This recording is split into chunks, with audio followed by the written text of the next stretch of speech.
our yeah,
Have no fear.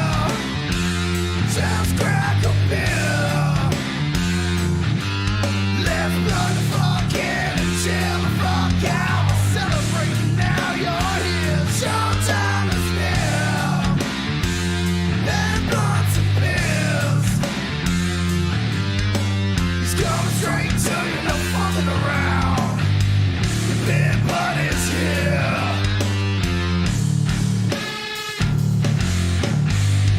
Luke, yes. Champions, how are yous? Yes. Ivan Bonilla, yes. Hi, yes. That's it. We're doing this. It's Friday, and we got Pete and we got ads from Dreamers Crime. Give it up, boys. Come on, say hello. What's going on? What's going on? How's it going, everyone? Oh, mate. Good. Thank you so much for joining me on such short notice too. It was just fantastic of you. It's so good. How you all doing tonight? We're good, man. Yeah, It's Friday. it's Friday, like you said. School's closed for the weekend. End of a long week. Mate, That's it, man. School's out. school We're good. is out and we are here. The band That's has it. been going bonkers, man. You guys have hit what? 9,000. It's like 9,000 subs on Facebook last time I looked. It was like 5,200 and something subscribers on YouTube. For the videos you guys have put up so far, so you guys have a nice following that's going on at the moment. How has it been? I mean, yeah, how's the whole process been for the new, especially for the last lot you dropped? Yeah, look, obviously it was a bit slower than we want it to be with COVID, but it's all gone good, man. You know, we had good reactions to the last video for Here We Are. Yeah, people really dug it. People got into it. We had a couple of good days where we were able to sort of promote it. We're doing some live feeds and all that sort of thing on Instagram and just getting people involved and chatting to us. That's So, good. yeah, that was good. That's good. It's good when you have people Yeah. involved. Oh, The 100%. music video itself had like 12, 13 extras. So it created the opportunity to interview them and ask them their thoughts on the video and the experience and the song and now what it means to them after being part of the process. That's so good, man, Yep. that you keep everyone involved, because Oh, that's yeah. that's one thing that I sort of think goes a bit missing. Yeah, they are inspirations. 100% they are inspirations, and it's so nice to see. Like, I've known Adam for a very, very, very, very, very long time. We went to high school together, didn't we, buddy? Did we? I think we did. You went to Grey State High, didn't you?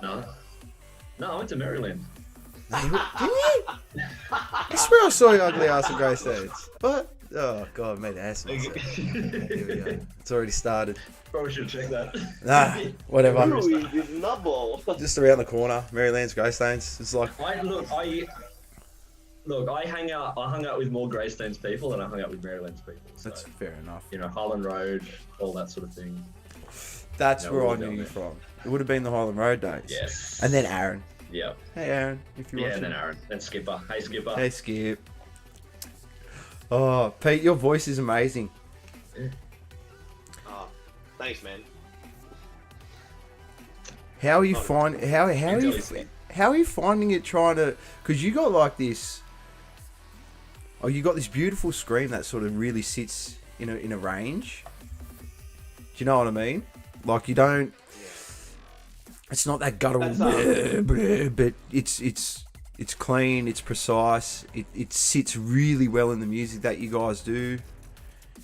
It's perfect, but it's just when like we Trent did the said. songs, I gotta say, in the pre-pro sessions or even the writing stages, when it first started, I wasn't experimenting a lot with that heavy side. I was just getting the melodies down, and then the producer Dave Petrovic said, "Man, he goes, your tone really sits well. That particular tone sits well with those songs, and to him, he was saying it was quite unique, and I should be delivering more with that." And he asked me a couple of times, can you try screaming like this? And I'm like, I can't scream unless I'm in pitch.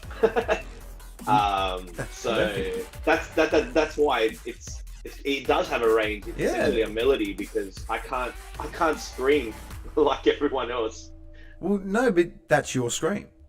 Essentially, that's your scream. Like, and it is hard to scream in pitch, and what you bring to the band, especially with those really riff oriented and those lead bits. You sort of, when you come in there with those really big, stronger, heavier vocals as opposed to your really good melodies, it really brings a new dynamic to a different dynamic to metal as a whole. Like, you don't hear it often at all. So I fucking commend you on that, man. It's really good. Thanks, dude. Actually, Ivan nailed it. It's a balanced fry screen. There you go, a balanced fry screen. Yeah. Ivan was an ex-student where Adam and I taught, and he also did music in 11 and 12, I'm pretty sure, and we spoke after school and that, and he always wanted to learn how to scream and do all that. So he's got a bit of knowledge there. That's why he's listening tonight. Oh, that's awesome! You guys are music teachers. He's trying to get some tips. No, we're not music teachers. Yeah. That's awesome. That's so cool, man. I'm PE. He's art. Yeah. Oh, really? Wow. Yeah. That's, We're not in the music department at all. That's so awesome. That's so good that you guys are. Is that how you guys sort of? Is that how you got? Because we're gonna go back a bit, and I want to, if you guys don't mind, I actually want to go and watch your video clips. We'll watch them a bit later with the stream when it gets a bit. Yeah, man. Yeah. And we'll talk about it because we're gonna see when Adam joined and the big break before that. Ooh. Yeah, there is a point where you can notice that. Oh man, the whole dynamic changes, and I notice it when Adam joins the band. I'm just saying. But he has that effect on people. I change people. You do. But probably for the worst. I don't know. Well, how did you find? So we'll go into it a bit later. But 6 years ago, you did what you did, and then you brought out the stuff 2 years later when Adam joined. And where is it? I'm gonna find it. And we're gonna talk. I'll get at least the song name up, so I can at least sound somewhat like I know what I'm talking about. What was it? The album has actually a few writers. Adam wrote a portion of the songs. In another portion, there was another bass player and a drummer.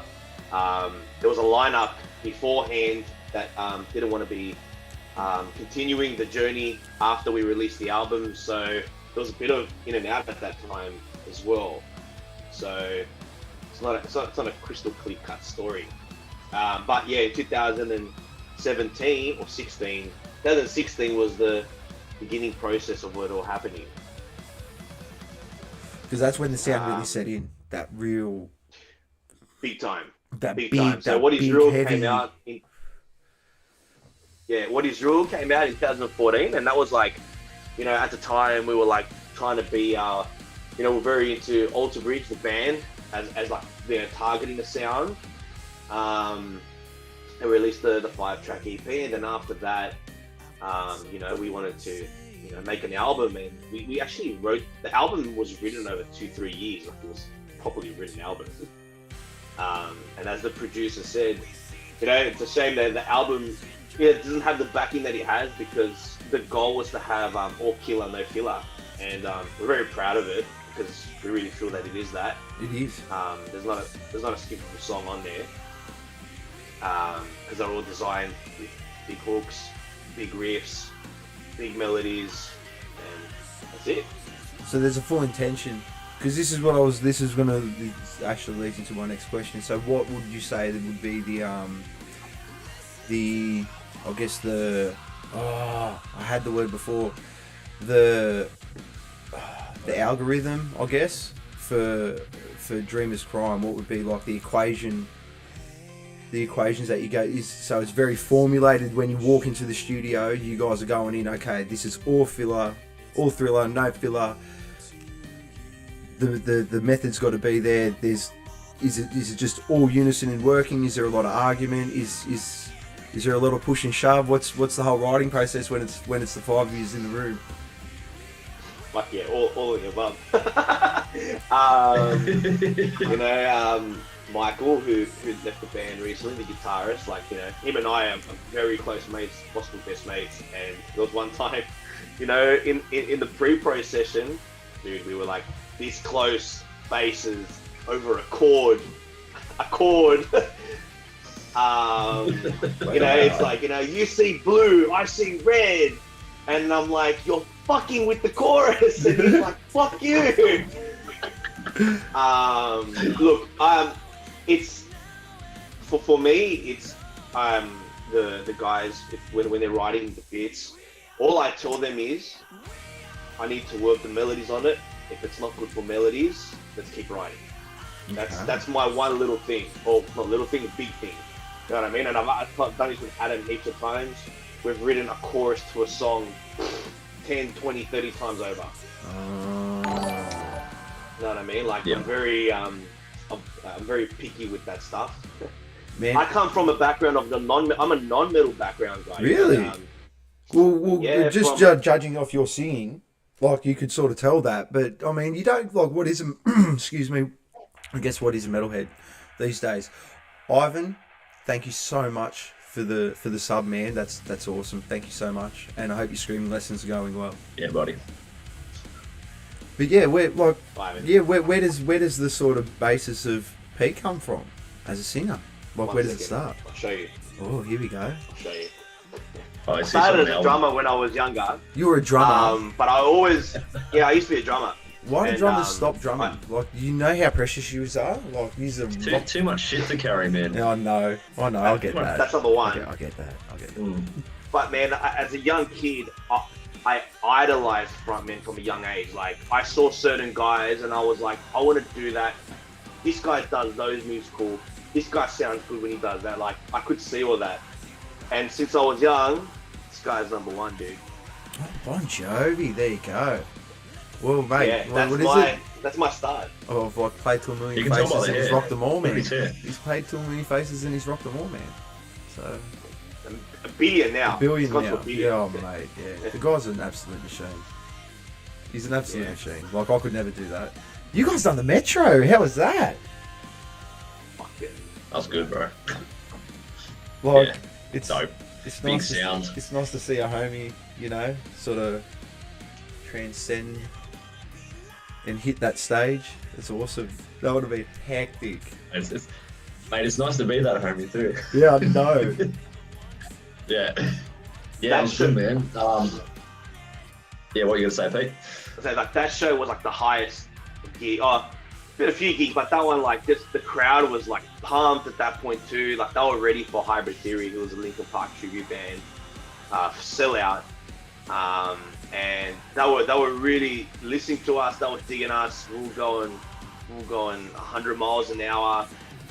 They were working with what we were singing to them. They started singing back. The bittersweet part to that was a month later, 2 months later, was a COVID hit. Yeah. And ruined the momentum of it, because it killed Merce that night. We started getting a following, and then if you're not at that level yet, being this low, you lost all your momentum when people started following you. You couldn't play gigs anymore. People wanted to come to the next show. There was no next show. Mate, Yeah. and 100% that it would have taken so much wind out of your sails. That's not right what happened, because that off the kind of pissed me off that you guys are opening for a cover band. I'm not gonna lie. They're a they're fucking fucking really Look, good cover look, band. They're dude. really fucking man, good. I'm not taking it away. It's a special art being able to play someone else's songs and do it well. Because, geez, if you fuck it, you fuck it, and you can't come back from that. You can't come back from fucking up someone else's song. It's like, You butcher it. It's not good. yeah. Puddle of Mud. Oh, jeez. Didn't I he like do? Puddle of Mud, but Same that was here. Like, what a dick. What a bad. What a Oh, dick. dick. I fucking cried listening to that. That was so good. I literally got the first line into it and I went, nah. I want to be able to listen to like his other stuff still. Do you know what I mean? If I don't go any further, Cobain's or his? you'll no both. Yeah, you won't do it to yourself. You won't ruin it. Yeah, like, oh man, he really fucking didn't do himself any favors. You know how some people should just quit, and it's like, he's one of them. It's just like, bro, you were mad, but just stop, man. Like, yeah, I don't know. It's like Silverchair singer too. What's his name? Daniel Johns. Yeah, Daniel Johns, man. He was a super cool dude, and now it's like, I don't know. It's like he deliberately wants to like kind of forget about his past. That was so good, but Yeah. it's his life. That guy was a genius. Apparently. That guy was a fucking Yeah, genius. man. Sorry, that's what were you gonna say? Oh, I saw something the other day. Apparently, the bass player dropped something on his social media that they might be getting back together. Just- Silverchair. Do you know what all I want to see? Just I- play Frog Stomp. you know. Just play the whole Frog Stomp Yeah. album front to back, and just do a tour of that. And I'm fucking sweet. Yeah. I'm sweet. That is just like, as far as I'm concerned, Frog Stomp is one of the greatest fucking Australian albums. It's in the top 5 Australian 100%, albums Yeah. ever made. Yeah. Kids wrote that. Kids, Yeah. like kids wrote that. Yeah. It's fucking got some of the best It's- fucking songs on there. I love Frog Stomp. Well, we might, when they play, we might be getting the album that had straight lines on it. No. Yeah. Look, I doubt there's any No. going back to Daniel Johns, no. No. If you get the band back No. together, you only play Frog Stomp. No. Bad, Daniel. Freak Show. Bad. We just settle with Freak Show. No. That's No. all I want. I just want that nostalgia. I just want that, like, I'm at that I think age show's now. not I'm at that nostalgia. age now where it's just like, just give me some of that nostalgia to make me feel like I'm young again. Oh. Yeah. Give me that album I listened to when I was a teenager. Yeah, fuck yeah. Fuck yeah. Which album turned 25 this year that they're talking about? I think it's probably why there's that reunion that's happening. I don't know. Probably is Freak Show. Frog Stomp was just so good, man. I don't know. I don't know. Oh, it could have been Freak Show. Oh, I think it was Freak Show. And I say that because it wasn't. Nah. But that was No, the I don't tipping know. point of him becoming cool. Yeah. And Natalie Imbruglia. That. We can't forget that. Nope. Not at all. I think She's I think tall, man. He's tall, mate. He's Oh, tall. either way, someone's got the raw end of the head, raw end of the stick. Yeah. Talk shit. I think it was Diorama. Diorama was That the was- last one where it sort of. There was some good ones, and there was like you started to see it shift a bit. Yeah. You know what it was? I think it was and after that, Y2K. it was just different. Y2K got two things. Y2K got that's what happens, yeah. Paulie Shaw and Silverchair. Because I don't know, like after the year 2000, just Paulie Shaw wasn't funny anymore. Yep. No, it's better than all the electronics going up, I guess. Man, well, that's what it's like, because that's one other thing I wanted to bring up. You guys don't use it a lot of synth. You guys use it very sparingly. It's you guys aren't afraid of not dead spots. You use pauses appropriately in songs, and in a sense that where other bands might just go, it seems a bit empty here. Or whatever let's just fill it with synth, let's just fill it with noise, let's just fill it with this. You guys use that to make the song bigger, in a sense, to work into your next part. Yeah. Is that a on purpose Well, thing? Yes. It's just Yeah, man. Like, cause dynamics and what happens at the time and what the idea is. I don't think we calculate that. It's just what sounds good and what we want to put in the bin. Alright, that's good. No, I like that. That's a We're bad. not- I like that response. It's just, no, alright, sweet. No, we like it, we don't. It goes in, it doesn't. That's Well, it. Adam brings ideas to the table all the time, and he knows the pressure of being in this band because when it comes to showing ideas, it's a bit of a piss take, which is not good because writing is like very, it's a personal thing, right? So 100%. you know, you come into the studio and you know you think you've got this killer piece, he plays it, people look around, you might get laughed at, the shotgun comes out and it's like, what do they say? Here's your idea. Yeah, It's like a clay pigeon out the side. it's rough, man. Play fit, yeah, Man, mate. you It's gotta- Olympic you gotta- shooting. It's good. That sort of honesty's got to be refreshing, though, Adam, doesn't it? Like, just yeah. Oh, 100%, man. Yeah, because if you're just putting out, yeah, like if you're just putting out stuff and you know, like it's just sort of like, yeah, that'll do. Like, obviously, you're not gonna get your best product because it's just gonna be like your B grade or your C grade stuff. Well, you said it When right you bring there. your A grade stuff to the table, that's, yeah, You said it That's right when there. you start Just when getting- you said, "Oh, let's when just do people- this," like, let's just do it. There's no point. You're never going to get anywhere by, let's just do it. Like, oh, let's just use Yeah. this. It's a bad attitude, and the Yeah. attitude of the band seems very, very strong in the fact that we are only putting in the best of the best. 100%. 100%. It's like maximum Yeah, man. effort. And if you hate it, that's okay. Well, you're not going to please everyone. You're not fucking out there to please everyone. You're out there to write good music, and you guys do a very good job of that. You guys do a very good job of that. One of my, I think it was Secrets. Yeah. Man, I'm having a look at your numbers right now. Silence, 56,000 streams on Spotify. It's a very liked song. Yeah, that's probably our biggest one at the moment. Oh, Yeah, man. and the Pulse. And like that's That's the one. The Pulse. Yeah, that was what's one I that was sitting listening to. Yes, that's so heavy. I like that. It's got so much. yeah. And Probably the proggiest song on there. well, Lads. I'm gonna be the first one to say I'm not into prog. I don't like American prog.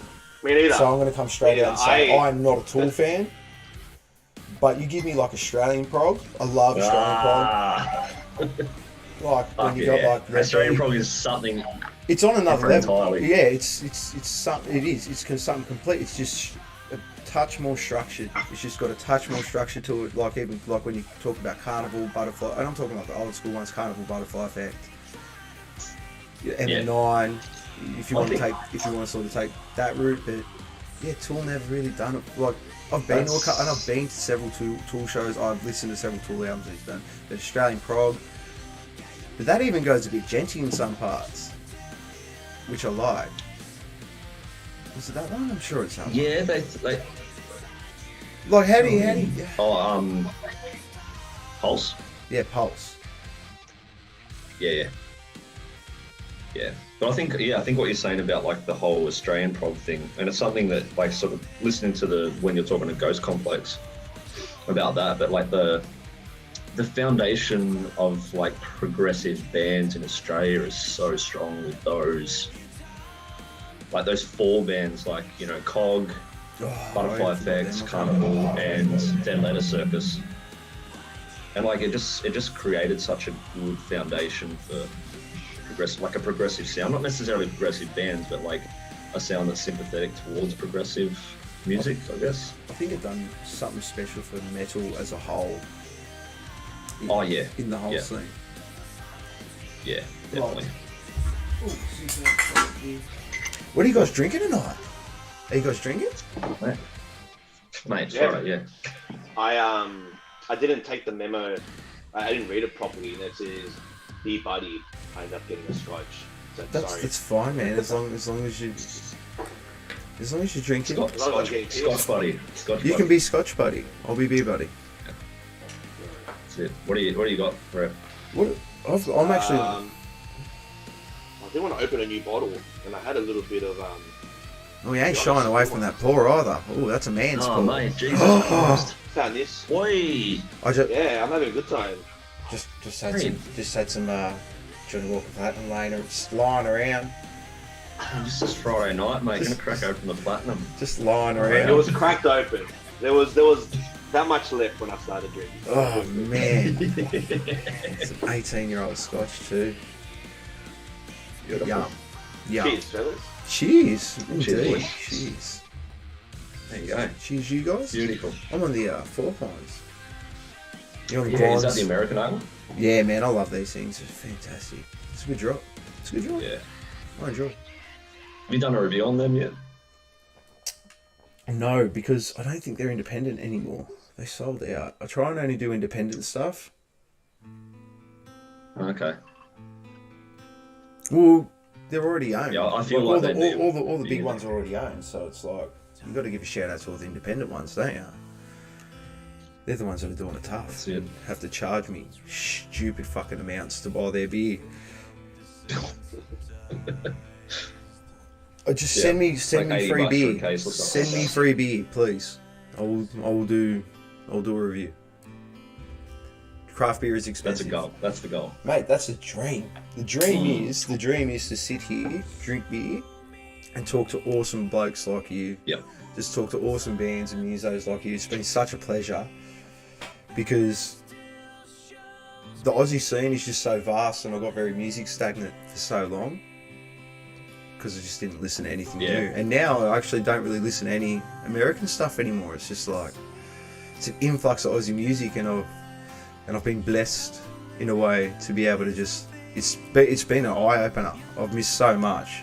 Like the music scene here is so big, Yeah. and I think people just need to take more time to listen to it because yeah, the American stuff's good, you know, because you got the backing of all those mad labels and shit like that, but the amount of effort and time and money that bands put in these days Yeah. to go and see producers, you know, go studio time, mixing, mastering, the whole bit, and then not to have the Oh, backing, it is a pure, it's like the most purest act of love that you could ever put into it because of the zero backing. And yeah, watching bands like you have the cult following that you guys do, you know, playing Indonesia, doing this new album, it's Yep. awesome. It's so good to see, and just people need to just take that little bit more time and listen a bit more to. I can get on my whole horse now and say that because I do this. Fuck you. Yeah. Go listen to Australian music. Well, you kind of said it as well. Adam and I have been in this conversation numerous times with different people, and there's a lot of, there's a lot of people that discover and listen to a lot of good Aussie bands because there's a lot of great Australian talent. But a lot of people who listen to bands who are not current, new, or Australian really believe that there's no new great Australian bands. So they're clearly not exposed to it. The exposure to the bands is not there, you know, and the argument is, well, go to your local pub and see them. It's like, all right, there's a two-way street. Yeah, they're meant to go into a pub to find a new band on their own accord, but somehow it needs to be delivered to those listeners as well. That's the tricky part. Where do you get them to listen to?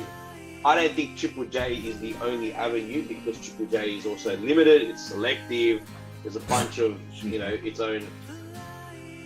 Sorry, man.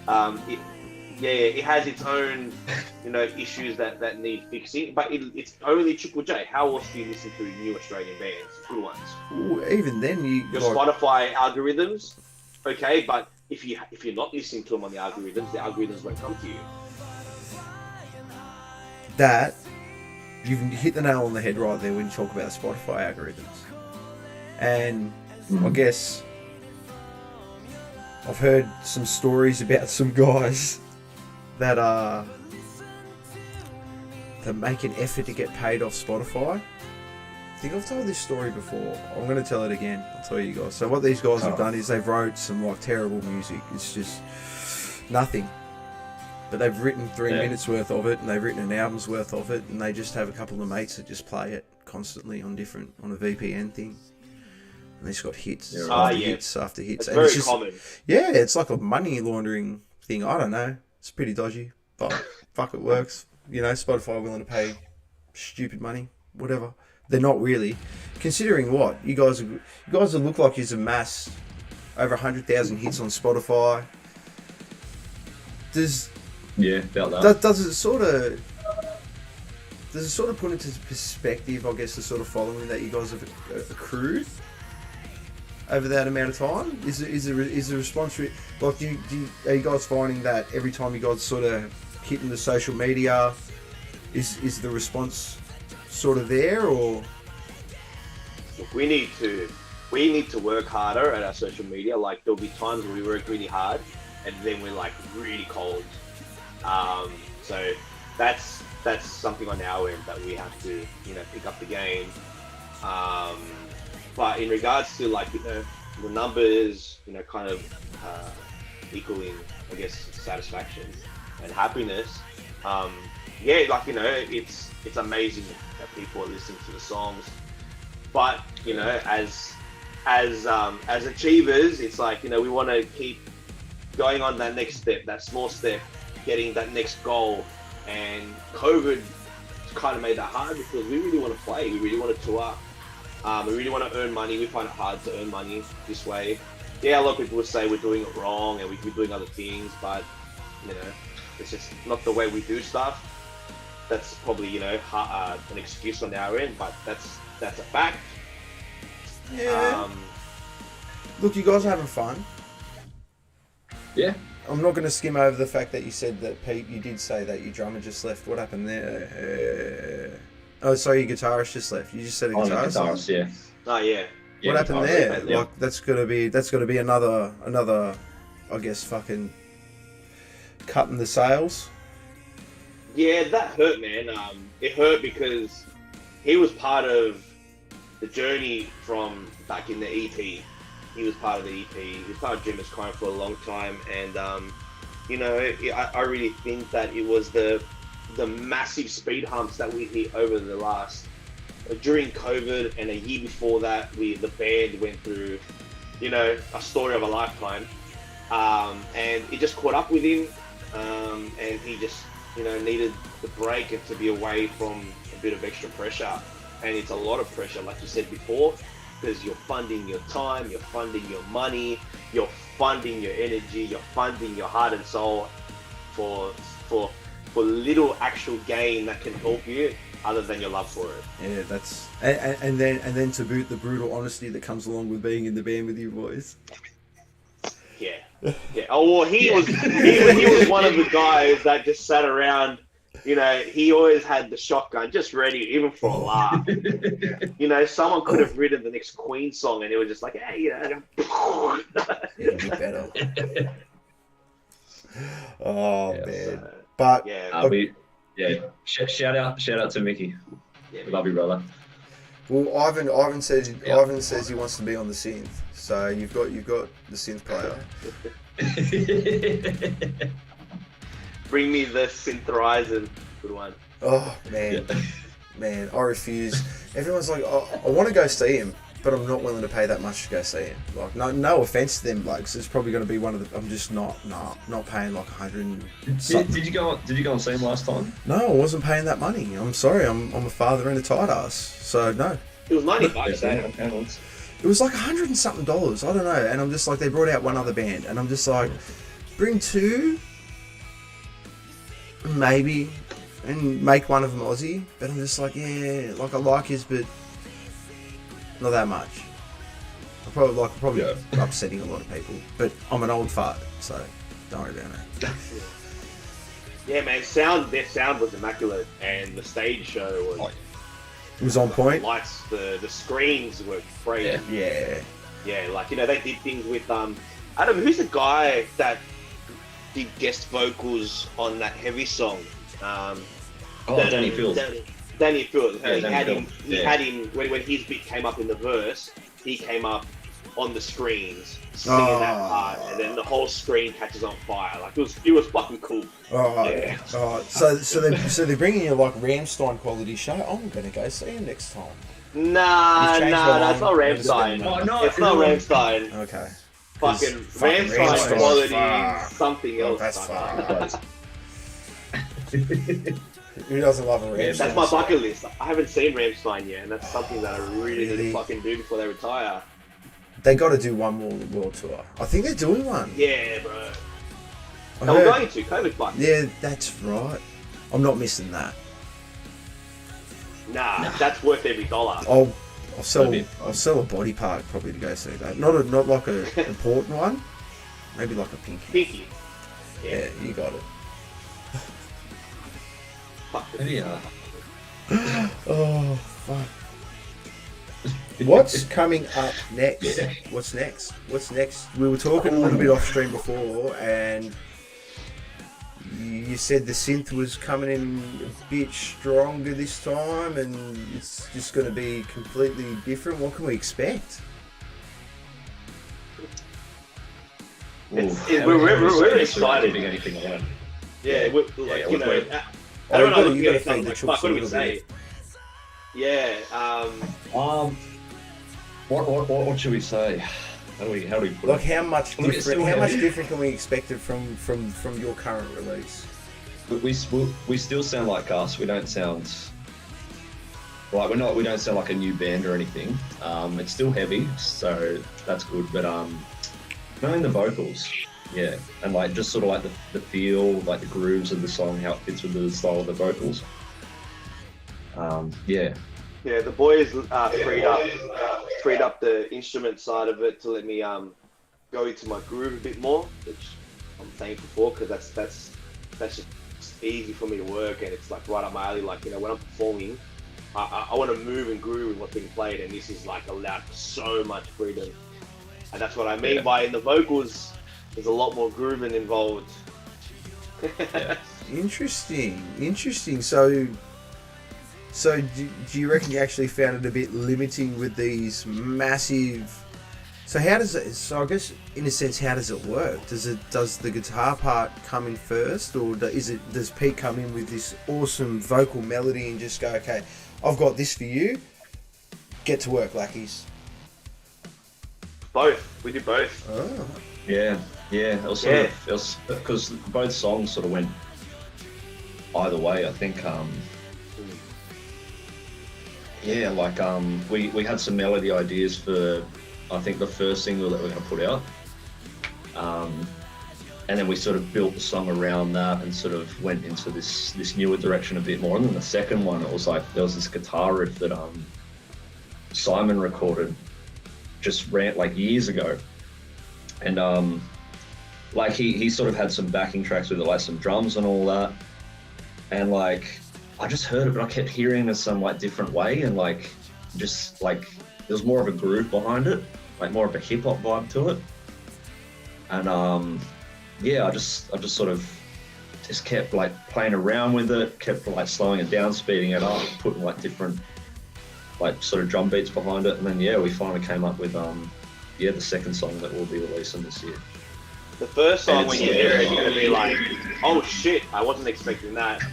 Okay. And then the second song to get you released, you're gonna be like, "Oh shit, I wasn't expecting that." Mad. Yeah. I love that stuff. It's good It when you see a depends. It band depends grow. what you like. You know, we could no, be like- upsetting like- some people, but I think we'll be definitely getting a lot of new listeners. As that's what growth is, man.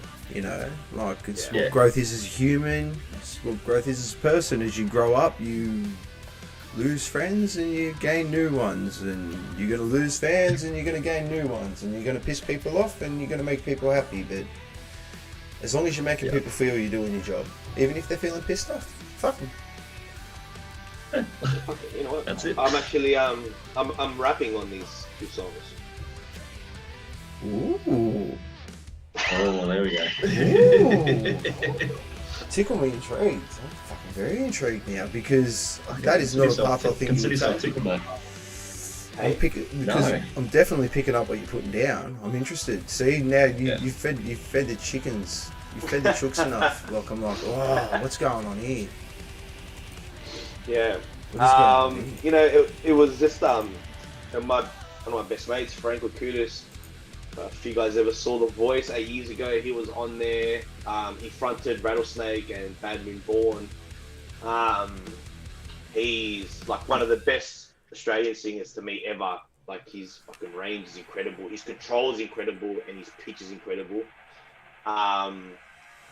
He did a final show before he went to America last year, and he did it at Frankie's because he always plays at Frankie's. Did a cover set. We got up. And I did a couple of Chili Pepper songs, and that kind of influenced. Like I went to studio, I'm like, guys, going off a different vibe. Why don't we try to start writing with this in mind, you know? It's interesting you brought up Frankie's. Dreamers Crime, new Yeah. metal. Nah. They've transcended that, Ivan. They transcended new metal. It's like new metal. Like the last time we said something like that, fucking Kill Your Stereo had made us sound like fucking divas. I hate Kill Your Stereo, and I say that everywhere. Sweet. Kill Your Stereo. Fuck yeah. Straight from Pete. Yeah, that fucking guy that wrote that article obviously had a bad day, or found What out did that he I did say? something to him or somebody. Go look it up, and then yeah. Anyway, it doesn't matter. Alright, you know what? No, we're not bringing that kind of negativity into the Beer Buddy, bro. We're not doing that. We're not but doing like that. we were Not told. doing that. Our producer said, you guys got your own hard rock style, so we just gave it to. Here's the PR guy. Our PR guy goes, so what do you want to kind of put in the PR? Look, man, we really don't know. It's kind of new hard rock for us, so he did that, and Kill Your Stereo just took those 3 words and ran with it the whole review of the album. What new hard rock? Heard this before, blah, blah, blah, blah. Like, this guy's like, oh, there's a Kirk Hammett solo, there's this. Like, this guy just put on a strap on and You are just wanted to fuck us. realistically never going to listen to anything new if you're going to fucking take in a mindset like that. Everything has been done. There are only so many fucking notes on a guitar. There are only so many tunings that work. There is only so much scale that you can fucking use. Everything has been played. Everything has been played in a different way. That is such a fucking cheap shot. That is so wrong. Still trying to figure it out. We were at the house and we were like, all right, this is the guy's name. Do you know him? No. Do you know him? No, I don't know him. I don't understand what this personal attack in the review was. And the problem is, it's one of the first few reviews that come up, which pisses me off. Oh yeah, that's the worst part. I'll be honest. Yeah. Full on. When I first saw it, I was like, we got another bunch of dudes all dressed like, because when Adam, like, I'm like, if Adam's joining the band and he's putting up the guitar, this has got to be something different. And I won't lie, I was like, okay, it's not that different. But listening to it properly, and not just because that guy's quite clearly has not listened to the whole thing properly. He's just given it at a first glance, probably skipped through all the songs and just gone, yeah, okay, I know what this is about. It's not what it's about. There's so much depth in it. If you actually sit down and listen to it, and when you guys say that there's all filler, no thriller, like all filler, fuck, I can't talk. Filler, all thriller, no filler. I mean, it works, yeah. Just sign it out. I'm just going to sign it out. I don't know how it's going to go. It's still fresh. Yeah. Bro, everything's been done before. If you're playing in a metal band, it's all been done before. Unless, like, the standout for me probably in the last 10 years has been, like, Periphery and Polyphia. And Animals as leaders, which is pretty funny because remember how smashed we got at that, Adam? Periphery and Animals as leaders. That's a good, we should tell that story We're later. going to tell that we should story. tell that story later. That's a good fucking But- story.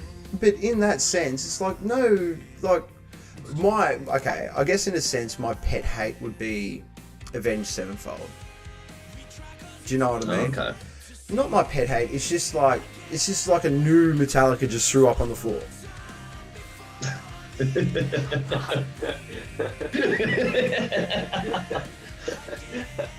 And that's not, bro, they're great, yeah. they're great musicians. They're great fucking bands. They're great They're good musicians. Bro, they're great musicians.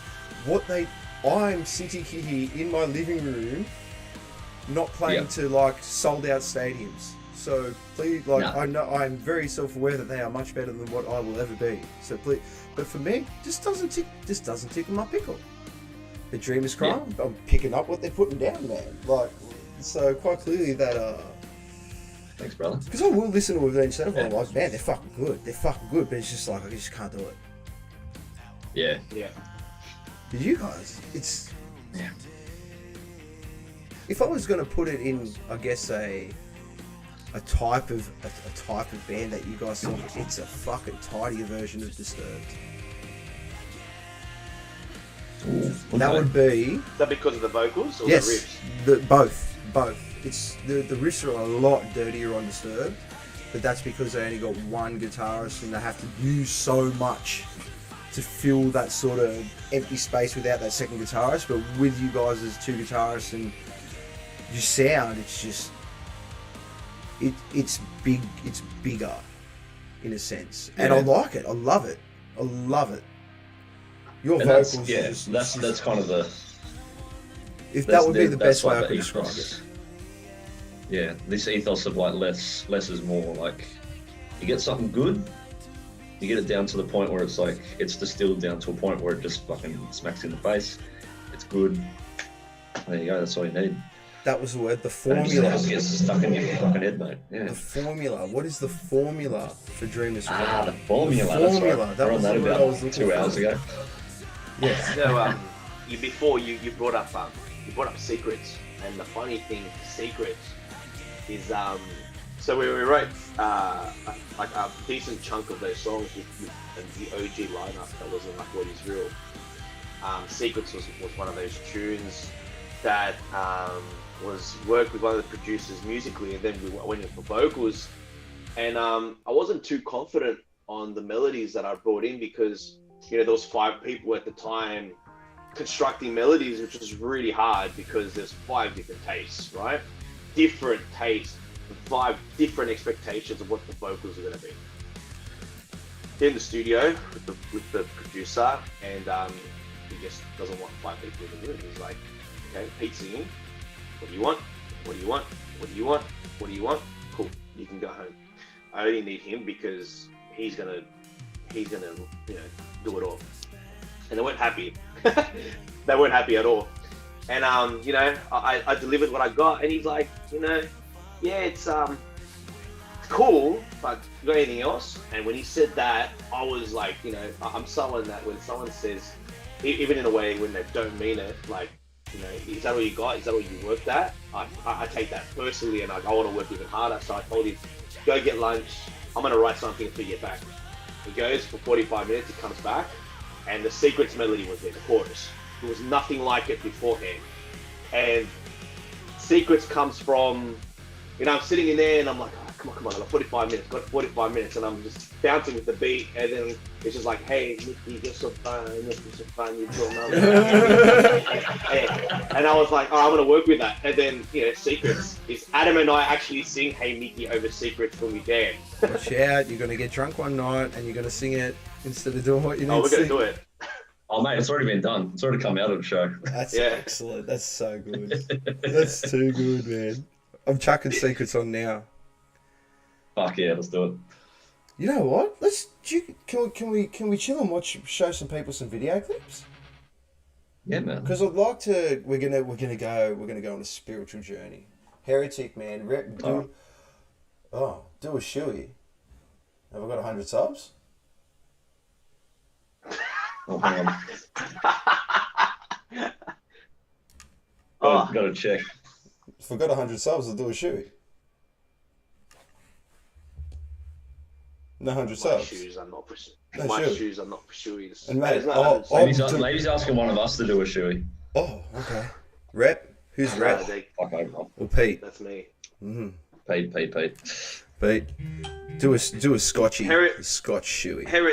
Heretic, you get him those 100 subscribers, and Adam would definitely do a shoey. Oh, will I? Yeah.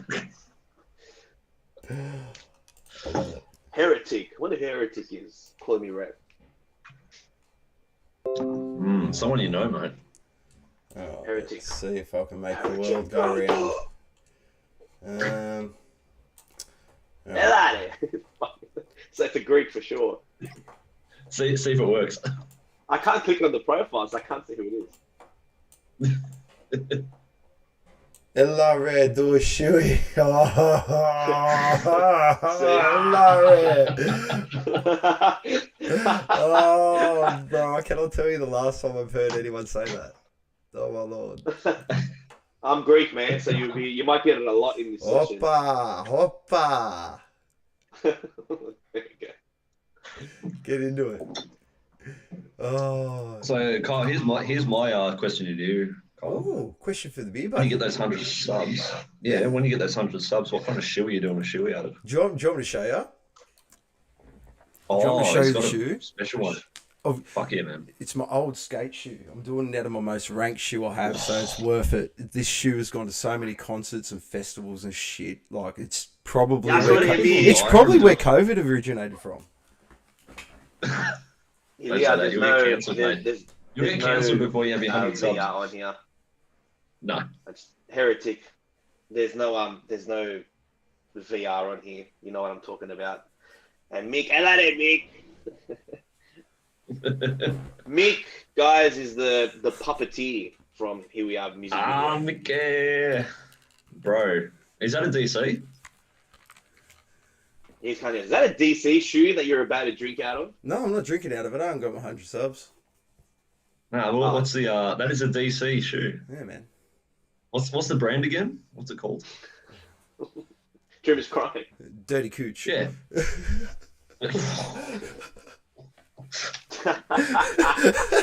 This ain't a family friendly show.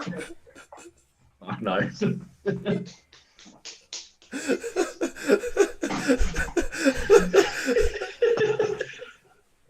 DC, mate. Oh, in no way is this a family friendly show. If your kids are watching, you really need to check yourself. You should send them to bed. If you're under 18, go home. Go to bed. Yeah. What is bro? I need 100 people to be subscribed to me on YouTube. That's what it means, Heritage. Man, don't tell him that. I know Ilya. He's the type of person that'll make 100 accounts and make 100 subscribers just to prove a point. I need it.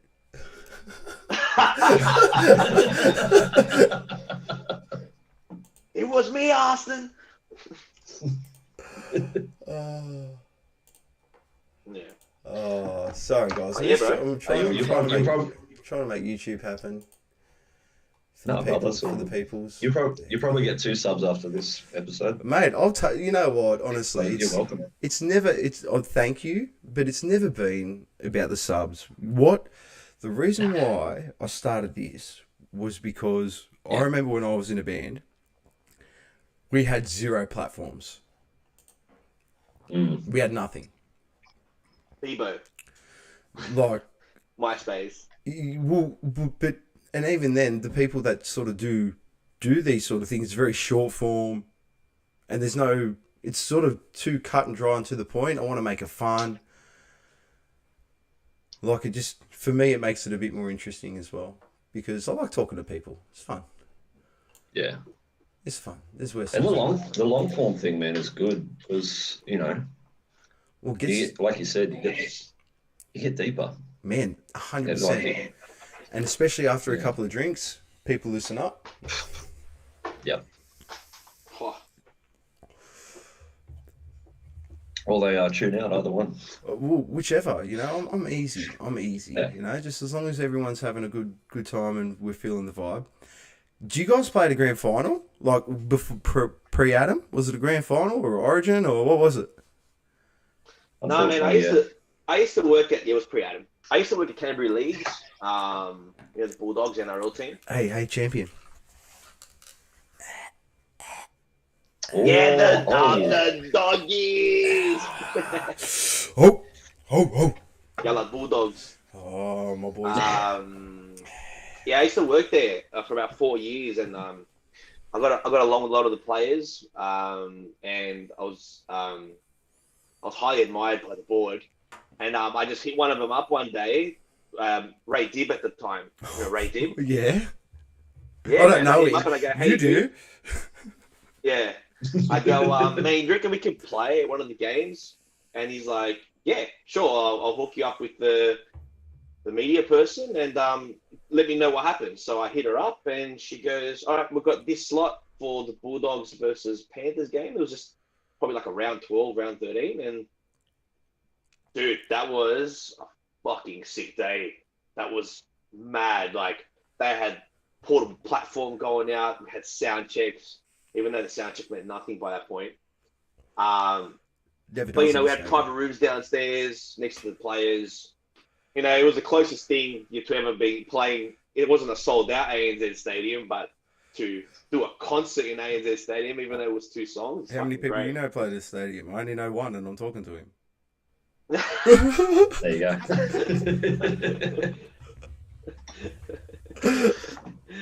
Cheers to that. Mick says it was me all along, Austin. Jeez, the chat's Yes. wow. Oh, if Heretic, if I'm 5'5", man, 100%, 100%.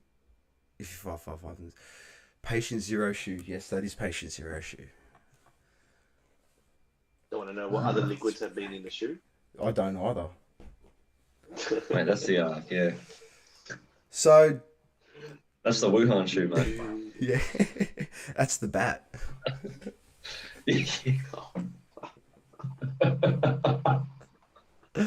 Oh, you see how like it's been enough time Sure where it does. COVID's funny now. Yeah. We're at that tipping point.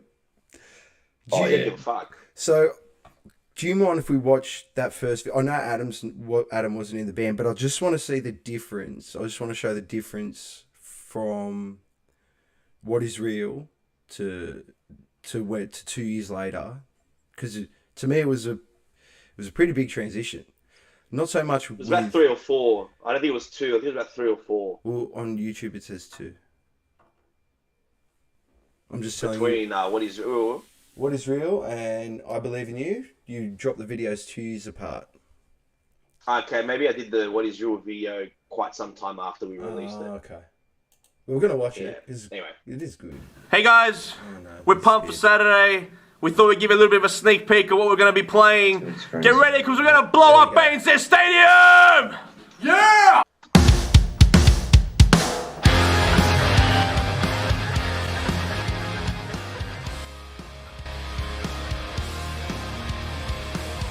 And they're not coming up now. There we go. I'm so bad at this still.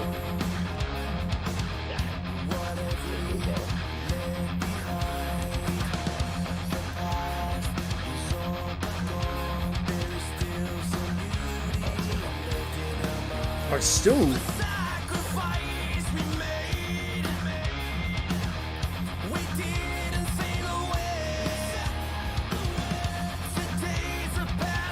Good front man play. With a lot of energy, man. Big energy is good.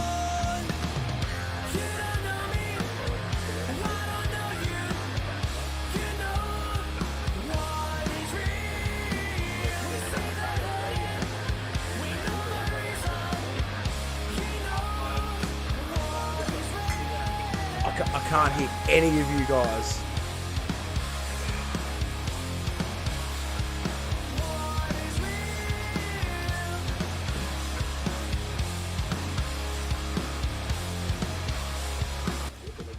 Alright, Oh, man. now we'll be able to hear you. At the start, we All were right. black There we and go. white. It was simple just to live and die. Okay. Should we say something fucked up to see? No. Everyone can hear you now. I fixed up the so sounds. I fixed up the sound that just in case. When I was talking before, you couldn't hear me. Could everyone else hear? Or just No, not you? I don't think anyone, like, that was just exploding. Okay. Before So what I that- was saying was, that night we played, someone, like people were listening to the radio to see if they could hear it. And I think it was, I don't know which NRL commentators were and they said, oh, there's currently an Aussie hard rock band playing. And the singer thinks he's Mick Jagger. I don't know if it's because I had a denim jacket. I don't know if it's because of my hair. Who the fuck knows? I was like, I would have gone Jagger. I would have gone Morrison a bit more, to be completely honest. Like, if I was going to go a bit more honest, like Morrison. Like, yeah, I don't think I give up on Mick Jagger. But No. Yeah, that's good. That's because you guys open. That's because you open with brown sugar. That's why. that might have something to do with it. That was it, man. I think That was this is something free, mate. special, man. Like, you knew enough people to sort of to get you into that. That's good. That's good that the NRL and the Bulldogs were willing to do that too. Look, I'm a big believer of, it's better to ask than to never know. Don't burn bridges because you don't know who people know. Like, you know what I mean? That person might not have anything to do with what you want to do, but that person might know someone who has everything that you want. And you know, I did a lot of favors for that club and that team that nobody know about. Well, mate, you know, not all heroes wear capes, and at least his favour got returned in some way. That's good. It's good. No, they just wear Mick Jagger outfits. Look, you know, I think it's weird. I think every frontman emulates someone. There's always someone you idolise or that you love, and like for me, Randy Blythe and Chino Morero. So Randy Blythe from, Lamb of God, and Chino Morero from the Deftones. Those are my all-time favourite frontmen. Those were the guys that I based my shows around. Those are the guys that I based my presence around. To me, they were everything that I wanted to see in a frontman, especially Chino. The amount of energy that Chino puts into a show, I've never seen a bad Deftone show. There is no such thing. As far as I'm concerned, there are two things in this world. There are mediocre Deftones album, but there's no such thing as a bad Deftones album, and there's no such thing as a bad Deftones show. Those are two things I'm fucking sure of. Yeah. Like, love them guys. And when they played with Carnival, it was just something else. But your presence... Yeah, that was a good show. That was fucking mad. Your presence, Pete, you put a lot... You can see you put a lot of energy, not just into your lyrics and your melodies and stuff like that, but it also carries over into your stage presence as a frontman too. Thanks, bro. And that's nothing but pure respect, because there's nothing worse, and that's partly the reason why I don't like Tool. There's nothing worse than a frontman that I can't see. That doesn't just bring me take me away on that journey.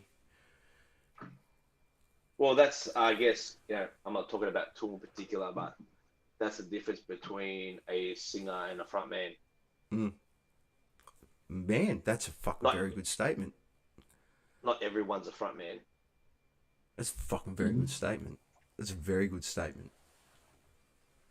There's nothing wrong with being a great singer. There's the reason why sometimes frontmen aren't as good as great singers, because there's a lot of focus on being the best singer. But to be a frontman, like, I told you before, John Bon Jovi is like my favorite frontman, but to me, like, probably the greatest frontman is Steve Tyler. Seen him live at freaking 70, and he's insane, man. The way he works the crowd, and the way he moves, and the way he's nimble, and the way he can still sing at his age, and his style of vocals to stay the same is ridiculous. So that guy when someone like, you probably see a lot of female dancers or ballet do it. They kind of like, they're going in a forward motion, like imagine like a front flip, but their leg stays on the ground where the back leg comes over, and they're just like, that weird kick thing. Yeah, and then they just kind of go over. It's like a walking movement. Steve Tyler was doing that at 70 in Sydney. Jeez, I remember seeing Ozzy Osbourne, and I had to leave. I didn't leave the concert. I just sat outside and listened, because I couldn't watch him trudge up and down the stage. Yeah. You know how, like, Here's a song called... Man, he's so good. Like, that guy's voice is just like one of my favorite songs. Like, two of my favorite songs, Crazy Train and Mama Said. Oh, yeah. Oh, Mama, I'm Coming Home. Sorry, Mama, I'm Coming Home. Yeah. My God, Mama Said man. the Tiger. Oh my God. And they done him. Oh my God. And it was just, I sat out there drinking a beer, and I'm just like, it's the best thing ever. It was the best thing ever, because I watched the first couple of songs, and I think I got up to Paranoid. And I'm just like, I can't. That's not the Aussie I want to remember. Yeah. If you understand what I'm saying. Yeah. I do, man. I didn't go to the last Jovi concert because of that. 100%. I actually didn't go. Really? Yeah, man. Like up until I saw him up until I think it was 2013. And 2013, I knew like, you know, he's got issues at the moment where like, you know, he was struggling with his voice, and he's got so much focus on it that he's standing on the mic. And the way I always grew up with John and watching John works the crowd the entire show, and that wasn't what I wanted to remember. I wanted to remember when I went to the Circle Tour in 2010, and I watched the 3 shows in Sydney. I flew to Melbourne to watch the show. I flew to Athens, Greece to watch the show. Like, what? Yeah, I was there for Jovi's first concert in Athens ever. I'm Greek, so it was a very important moment. Wow. Wow. Where'd he play? The Olympic Stadium. Right? Fuck. That guy, man. In Sydney, when I went to Olympic Park, rubbish. Didn't he play the SFS is a concert? mad arena. SFS is a better stadium for Sydney. They should fuck off. Olympic Park Stadium. I do not like stadium shows unless you're in the mosh pit. Yeah. The sound, just round stadiums and sound just do not work. It just doesn't work. It doesn't work. We're going 4 years later, or 2 years later, 3 years later, however long.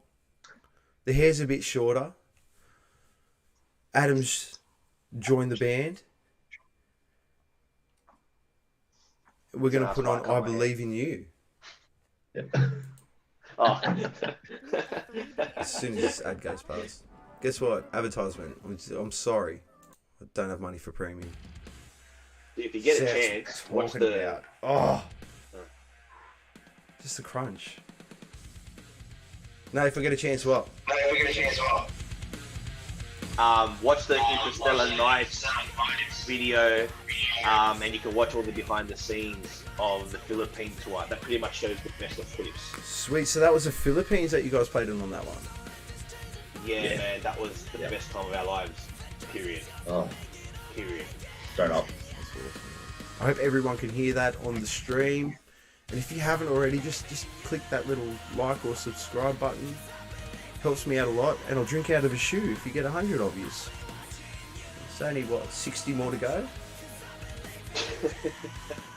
It's not that many. It can be done, mate. It's achievable. Oh. Man, your voice in this. Wow. Solid, eh? How you scream down that mic and hold that pitch, hold that pitch and hold that tone. It's special, man. It's good. There's a lot of control in that. Have you had lessons, and where's your vocal training come from? Did vocal lessons for a few years. But Kieran Shakur, hey Kieran, if you're watching, top guy. He taught me how to sing. The screaming side of it, I kind of picked up on my own. Actually came from trying to sing Linkin Park and 30 Seconds to Mars songs. Actually, obviously Linkin Park, you can hear why. Yeah. 30 Seconds to Mars, like I really like Jared Leto. Jared Leto's a fucking man. And yeah, dude. And if you notice, every time he sings, he starts with a little vocal fry. And if you start with that and you keep working on what the vocal fry could do, you push it, you hold it back, you try and amplify it, push the pitch, and you use the vocal fry, you expand it in your throat and in your mouth to create pitch. That's how I found it, really. And yeah, I Believe in You. Producer Let's Go All Balls to the Wall. I had all the lyrics ready, to be honest, for that song. And we did it, and he's going, I'm quite torn with this song because it's so dark, musically and melodically, but the lyrics are not at all. But that's a good thing. It is. Because he goes, it's not expected. You know, you'd expect, you know, dark themes, but this is doing the complete opposite.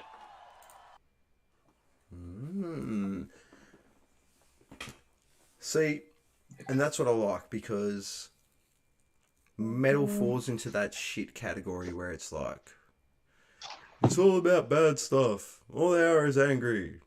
Man. It's like, America. yeah, well, yeah, just you're not listening. No, you're not listening, man. It's like, no, you're just not listening. It's like you're hearing what you want to hear, and it sounds angry to you, and you crap. But there's so much more to it. Oh yeah. So much more to it. And I want more. So we're going to get it. We're going to put on Interstellar Nights. We're going to show people. Fuck yeah. We're going to showcase. The behind the scenes. So this is what I love about this video clip. All bullshit aside, and from what you guys have told me, it obviously gets a bit heated and a bit serious in the studio and whatever, which is a good thing, because you can't have that sort of energy. You need that fucking drive all the time. But then when you see this video clip, the amount of fun you guys are having, and that, at the end of the day, once all that stuff is done, all the music and the work stuff's done, tours are meant to be fun. Yeah, bro. And they are, man. They're fun. They're fun as fuck. Meant to be Amen. fucking fun. Because all the hard work's done, and now it's time to, I guess, enjoy the fruits of your labour. Yeah. In a way. You got it. Yeah. Let's put that shit on, brother. It is. It's going. The slow-mo of the crowd. Great song, man. All your songs just have like such an epic... I guess that's what you guys like when you said, Pete, you know. All thriller, no filler. I'll say it slow. I had to think about it. Slow. The Dogfish. So, how many cities, like, how many shows did you play in the Philippines? In 2 weeks. If you include the acoustic shows, the live shows, the mall shows, the gigs, maybe about 12 in 2 weeks. But some were like 3 in one. Some were 3 in one day. So you did have a day where you had like nothing to do here and there? Well, I think we had 2 days off. Okay. We had 2 days off because there was a lot of travel time. We were in a tight little van. You know, can't sleep. It was impossible with like 6-hour rides. Do you guys just run off adrenaline at that stage? Like by day 3 or 4? Or? Yeah. Yeah, Adrenaline man. and beer, man. There you go. It's just adrenaline and alcohol. That's all it is. Breakfast of a fucking rock star. I panicked, man. When I first got there, I brought all my shit with the bed, my fucking sprays, my throat, my pills. I brought honey from home. I brought anything to be prepared vocally. And the first 4 days, I had a throat infection. Right? And I was panicking when we got to the big show playing with Slapshot at the mall. It had thousands of people there. Hold on! And Hold on! You guys played with Slapshock? Yes, we did. sick cunts. So, back in the day, I had an ex-girlfriend who was Filipino. 100%. There you go. So that's why I was like, hold the fucking phone, Slap. This still fucking going? No, not anymore. Something A year ago, unfortunately, this thing passed. Fuck off. Yeah, Yeah. Whoa. Fuck. yeah, man, it's pretty sad. Yeah. Cheers to the bro. Yeah. Yeah, bro. That's Cheers it. to Brother, thanks for everything you did for us. Man, they were powerhouse. Thank you. They were fucking literal powerhouses of the Philippine metal scene. Oh man, They went for 20 years strong. Bro, 20 years. I think when my ex went over there, she may or may not have done shit with him. I don't know. It was a long time ago. Whatever. I wasn't there. Mate, that's your claim to fame. Whoa, how does he taste? Not that great.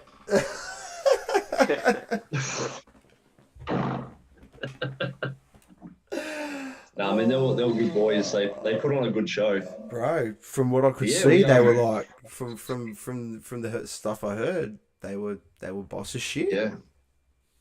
Yeah. We I think it was where was it? I'm trying to remember. I think it was I want to say Lipa S&M Mall. Something Yeah, played Palawan. there. No, it wasn't Palawan. Sorry, it was Lipa. No, it wasn't Palawan. It was Lipa. Yeah. At this point, we're like, we're halfway through, so it's all a blur. Names are just sounds basically at this point. But yeah, we put up to this mall. Like, imagine Maryland's Stocklands back in the day before it got renovated and all that. Yeah. Yeah. And we pulled up there, and there's just this fucking massive stage out the front. And just about probably I reckon maybe 2,000-3,000 people just around this stage with their kids, little kids in Slapshot hoodies. Also, it's crazy, man. Cool, man. Those. Yeah, man. They too long walking around. Yeah. These And then our malls, mate these exclusive BJ. contracts. Yeah, man. Yeah, and then our mate BJ, who organised it, also used to play with Slapshot as well. Yeah, it's just like, that's where you guys are playing, man. Filipinos are like the Kiwis of the Asian world. Dude, they're so friendly. They're amazing. They're the best, They're so bro. good. They're the best, and they love to Philippines drink. is the best Like, country. they love to drink. Oh yeah. Oh Most yeah. Asians do. Did you ever have any Tandaway while you were over there? Tandaway. It's a No. rum. What's Tandaway? Tandaway, it's a Oh, rum. No. No, no rum drinkers. We had If a it was really given good to me, I gin. would have never have known. Excuse me. It's amazing. It's really We good. had a rum. really good gin called something. But yeah, Tandaway. Okay. Mm. So try that out. Yeah. Beer Buddies When we go back. multicultural. Just Red Horse. Red Horse beer. Red Horse beer. All right, I'll find it. I'll get it. I'll try it. Get it, You mate. can't because the ones I saw here aren't the beer over there. The Red Horse is like 9%. Oh, really? Yeah, but you Yeah. can't get it here. You pay like $30 for the bottle. Not there. I know, not there. Pay 30 cents, I mate. know. 30 cents. Oh man, it's like a third. It's the same thing when I went to Thailand. I went to Thailand for the honeymoon, and it was just like I'm in a third world country. Like, we're technically a third world country, but I'm getting first world service, and I'm paying like the best prices for drinks ever. And I don't remember the Yeah. second day of my honeymoon at all. And then you're in Sydney. No, I remember saying 2 chi-chis, and that was the last thing I remember. I woke up in my bed with my head in a bucket. It's pretty funny. Wife wasn't impressed, Nah. but you get that. That's how it is, mate. Yeah, you get that. The difference, and the video clip quality too. Who do you guys have a specific is there one bloke that does all Dreamers Crimes video clips? Because the production value is just absolutely sensational, especially with these last lot that you've done in, say, the last year. Was it? Yeah, Was so it, we started off. Josh Holiday did I Believe in You. We saw him do Adam, you watched them last week. Which band did you guys see? Who do I watch? Oh, Screaming Eagle. Yes, Yeah. Screaming Eagle. Yeah. They did yeah, I know. Shout out Screaming Eagle. Yeah, top boys, top Piper. Fucking top Um, boys, bro. such a fucking Yeah, man, amazing. great band, dude. Great blues band. Anyway, They're rock the band, music bro. video is just really cool. Mad tone. I'm really into visual stuff, so asked Josh. Josh did I Believe in You. And then we went to Dave Hunter. Dave Hunter's done Silence, Dreaming, and Here We Are. And he really gets what we want, and he really puts his in tone and color and film to the songs. We think he pretty much, we're the soundtrack to his little movie. I was gonna say, it's like I said, the production value was just like on point. It's cinematic. It is cinematic. Yeah. Which That's what we wanted to go for. Which, yeah, like that in itself puts you at a further level, because I'm a sucker for a good cinematic video, especially if it's got good music behind it and it really tells a story. And I think, especially with Dreaming, captures it well. We're gonna put that one on now, and then I'm gonna go to the bathroom quickly. So we're gonna have a quick toilet break. Yeah, that's a good idea, actually. It is. But one thing I do want to talk to you guys about, and this is very, very, very important, especially with the fuck, it just closed. Oh, I can't remember it now. Is it the Annandale? Must have been important. No. What is it? Lansdowne. Lansdowne. My brain is Lansdowne. So I want to talk to you about, especially, so it's like the Lansdowne or Frankie's, and now the Lansdowne being, especially like Adam, I know you've been in bands for ages, and Pete, Dreamers Crime is quite clearly not new to the scene, so you're not shy of being around the traps for a bit. So I want to talk to you guys really in depth about Disconnected. It connected back up. Last week it wasn't connecting back up. All right. Man, last week was just terrible. All right, so we'll talk about this video because I want to talk about the quality, and it's just... Is it weird, the acting thing in it? I know it's probably not hard for the boys because they're playing the instruments and stuff like that, but for you, Pete... If I could, do things that, like, I love film, man. I love film so much that when someone's talking or someone else isn't paying attention to a movie, I can't focus, because like, this guy's made this, and you're not watching that little frame that he spent so much time doing. He's done it for a reason. Look at it, like, you know what I mean? That's how much I love watching movies. So, when we was working with Dave, especially, Dave allowed, speaking to him creatively, I was working with him. And he goes, do you want to act? And I was like, fuck yeah. No questions asked. Let's do it. I'm ready. So, yeah, without a doubt, he was like, yeah, I'm ready to do this stuff because I'm never going to be in a movie. This is the best thing I'll get to it. Be as many fucking movies as you want now. Yeah. So, no, I love it, man.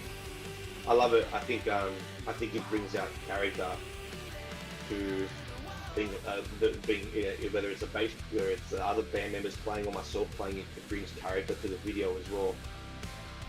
Well, it's another depth about being a front man, isn't it?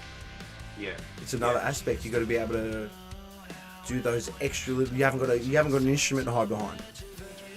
Yeah. In a sense. Like I'm watching this back now and like I'm looking at it. I've seen in photos some of those expressions live, so some of what you see in the video, it transcends live because it's the lyrics that are represented in these particular videos as well.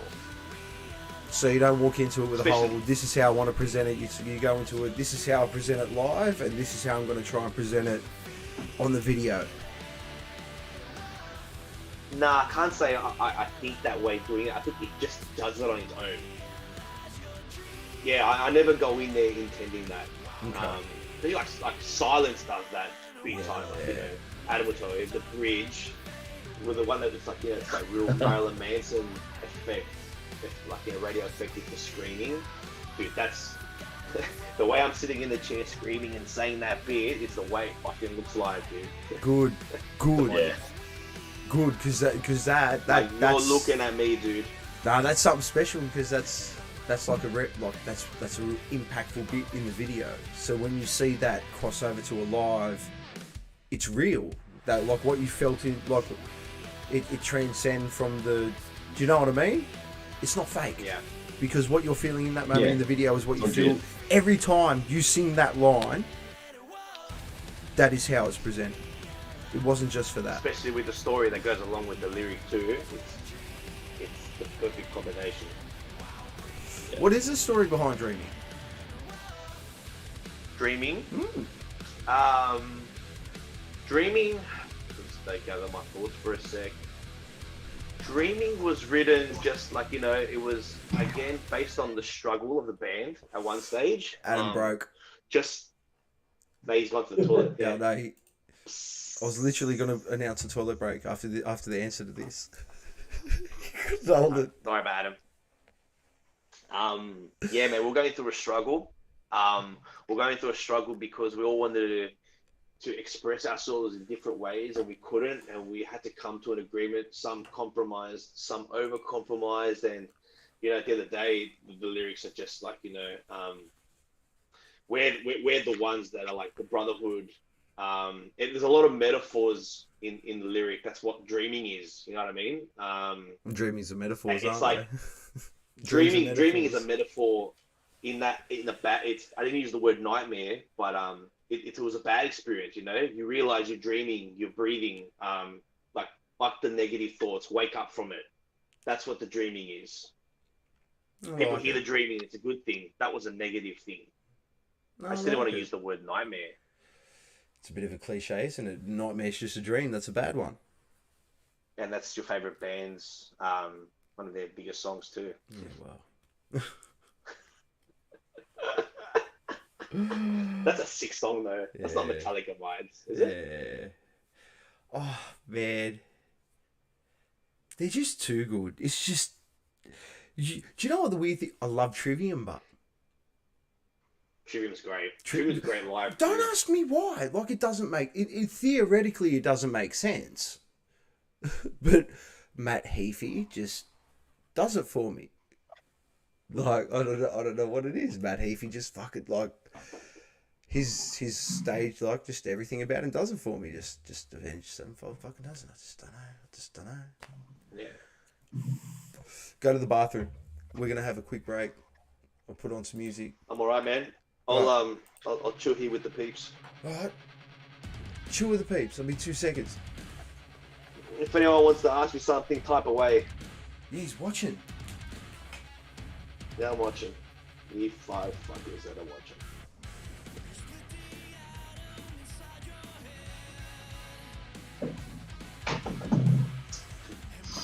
One in, one out. Yeah, tag. Tag, mate. Tag team. So yeah, if you're listening in, thanks for tuning in and having a listen to what we're talking about. It's good.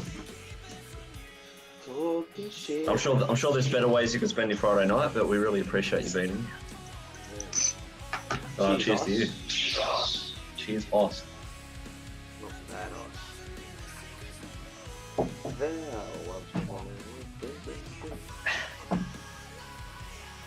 Yeah. So who we got tuning in? Rep. You can't see who's tuning in on this thing. Ivan wrote last, but that was a while ago. Chat was quiet. So, not sure who's on. Maybe everyone's just kind of let the interview on in the background and they're hearing to us talk Made shit. happen. and Made happen quick. There we go. Oh. Another video clip. Because, man, like I said, the video clips are just, they're sensational. They're sensational. They are. They're unbelievable. Oh, I can't believe I did that. That was tacky as shit. Nah, dude. All over it. All over it. It'll get worse. Alright. Favorite albums of all time. There's Ivan. See, I'm very interested with Pete because he's stated that he's not a straight up metalhead. And Adam, because I know Adam, I'm very interested in Adam's ones. Adam, you can go first. I gotta think about it. Just a little bit. Is it one album or a couple, or like a handful of albums? Give me 4. Go 5. Oh, 5? Alright. 4. 4? No, we'll go 5. Four. 5. Okay. Go a whole handful. 4's a weird number. I like evens. Metallica's Black Album. Ooh, okay, that's interesting. That got me into metal. Okay. And I swear to God, I listened to Enter Sandman for 6 months straight. That's the only thing I listened to. But anyway, moving on. At least you Iowa? didn't say Saint Anger. That's a good album too, but it's not I my like, top five. yeah. I also like Saint Anger. Yeah, cool. It's not their best album. It's definitely not their best album, but it's not a bad album. Yeah. I think there's good elements to it. They tried. That's the element. They tried. Look, the way I see that album is when you look at like what James was going through, right, with his rehab and his addictions and all that. Like it's like he was purging all the shit that he had, right? All his stuff from his past, all his addictions, all that. And like you hear that in the music. It's literally just dirt and grime and filth. That's He's all that very album is. angry. It's a very angry album. It's a dirty fucking album, man. It's very angry. It is not clean. It is not precise. It's sludgy. It's ugly. Honest. Very honest. Yeah. Yeah. It's probably their dirtiest recorded, and I guess that, 100%. in a sense, that Even was... his singing, man. He doesn't even sing in key. No, he doesn't. It's Like, he's off key. Yeah, No. yeah. It's I raw. guess you could say it was like his letter to the Raw, universe, dude. a big. Yeah. As a kid, I that's the questioned art if of there that was a new album. singer. What? I honestly did. I thought there was. I was very young when Saint Anger came out, and I only had heard 2 or 3 albums of theirs. I didn't understand the band too well. I didn't know them too well. So when I heard Saint Anger, I thought there was a new singer. Oh, I can guess where you got that from. So you got Black Album. What's Got number Black 2? Album. Reload. Stop. Iowa. Is it not? Ooh. Yeah.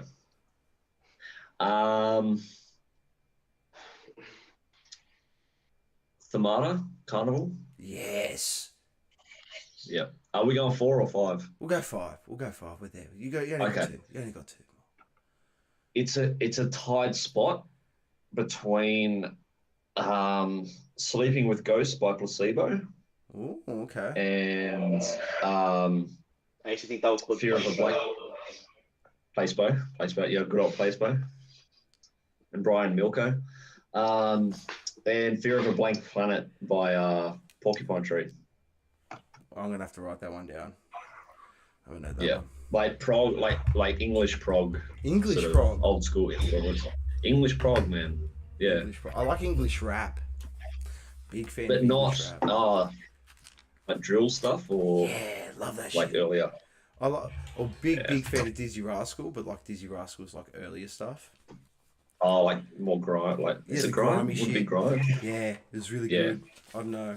I love it. What was that? What was that album? What was the last one? Fear of a Blank Planet, Fear Porcupine Tree. of a- 6 songs on the whole album, so that tells you it's prog. Is each song 12 minutes? There's got a fifth. No, there's one 17-minute song. Oh, that's prog. That's a whole Yeah, lot of that's prog. prog. Pete, It's gimme, about 3 different songs in one. gimme. It's hard, man, because like I went through phases, like hardcore phases of like, I was So what would be the best album of each one? I was What would deep- be the best I one was of deep in each a one of glam those phase phases? at one stage. But I was that, wearing bro, that's spandex not and that's stuff not out. that's not surprising. You have a glam stage presence. Yeah. It's not in a bad Yeah. way. It's like I don't mean that in a bad I don't mean that in an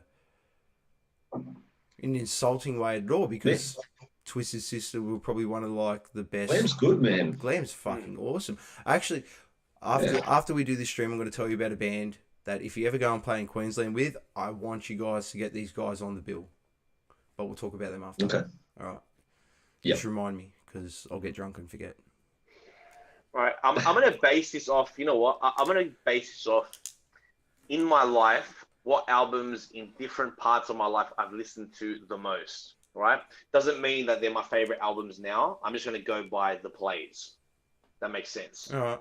because it's a bit hard. Because like when I was younger, the only things I listened to was Elvis and the Rat Pack. What? Yeah, man, I'm a big fan.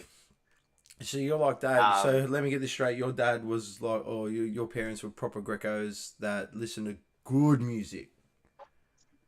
Yeah. Yeah, your dad's got a good taste in music, man. Dude, If he's listening to Elvis and the Rat Pack. Man, I had a Christmas tape that was Nat King Cole and Dean Martin.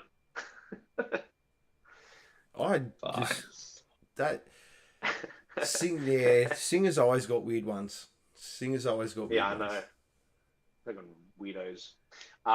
But yeah, instead of saying a bunch of Jovi albums, for me, it's not like Slippery When Wet is amazing. It's incredible because of what it did for the band, but it's not my favorite because of I think they did better stuff later. Like New Jersey, Keep the Faith, and These Days are the three like of my favorite albums that Jovi ever did. The three albums that came after that. I think These Days was like they stepped away from writing songs that Living on a Prayer, and they were working I think with was it the Cult producer at the time? They're working with someone completely different, and they became more musical and like a blues album. It's fucking sick, but they got slammed for it because it wasn't Living on a Prayer as well. They said don't do Living on a Prayer, and when they did that, they said where is Living on a Prayer? You know what I mean? Yeah, he never. Consumers of music are the hardest people to keep happy. I know I'm one of them. Yeah, that's right. Now, Metallica. Let's go into Metallica here. My 3 favorite albums from them are Puppets, Justice, and the Load album. I'll take Reload and Reload were good. Oh no, Load is better than Reload. Master of Puppets is the greatest thing ever fucking made. Yeah. Yeah, that's pretty Sure. top. For sure. Start to finish. Yes. And I went to that concert Oh live. yeah, and didn't that's an album that you wouldn't skip any song No. off that album. No. No, you can't. You can't fucking sacrilege just to skip any song off that album. And I feel the same way for Justice. Like I love the Justice album, Just for us. like heaps. And then Load, which is like an album that you really like. Yeah. Look.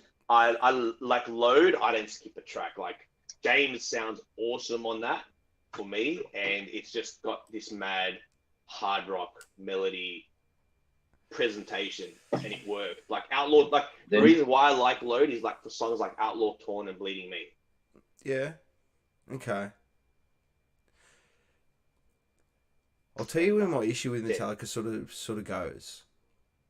Yeah. It's not really Lars? it's not really an issue with them. It's more so the point of they structured themselves as a marketing powerhouse.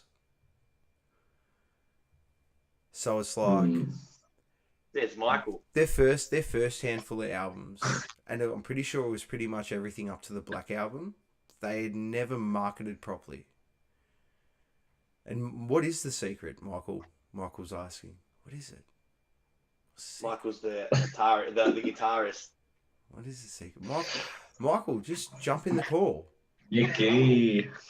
Just jump in the call with the boys. You want an jump invite, on? Mickey? Just jump on the let's just call. talk shit. Just jump on the call, bro. Send him the call. Just join the video show. Me or? Yeah, I don't know. I'll do it. Is it ringing him? Michael, Jump Come him on. in, mate. Jump him in. let's do Bad Boys quotes. Hit the bullseye. So what I was saying was, it's like That's the end of the podcast. no, it's not. Not from me. No. Hey, see? Why do you look like you're in a hospital? What's going on, mate? Where are you, Mike? No, I'm just in Australia. Oh shit! Oh, Are you at home? No, I'm at work. Oh, thanks for That's joining, JB. buddy. No, I'm at the pub.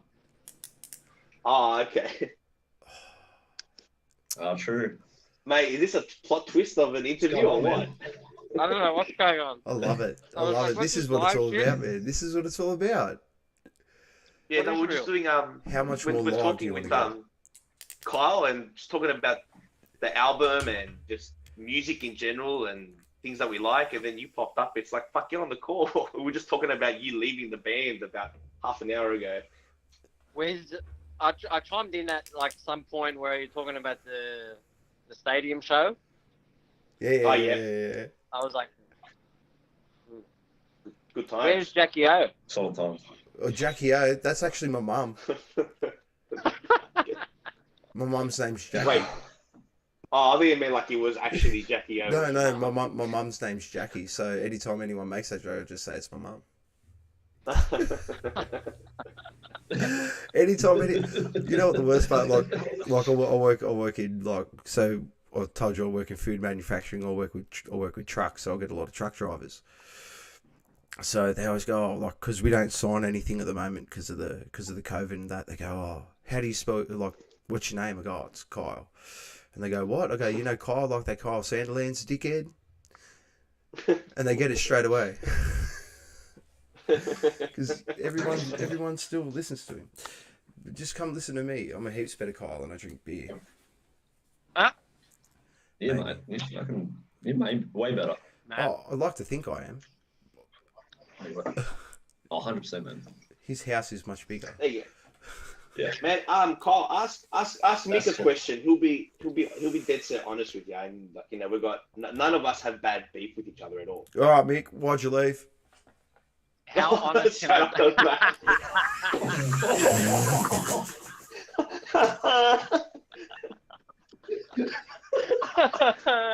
mate, if you're watching,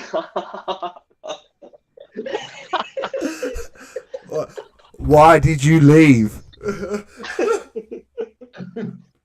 No. Look, I understand. Yeah. Oh, I'm not trying to be It a was a dick. it was a combination of like a few different things. Was that a moment? It was like mid-COVID.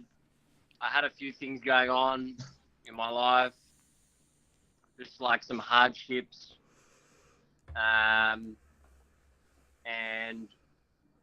at the time we really didn't know what was going on. Like everything was like question mark. You know, COVID.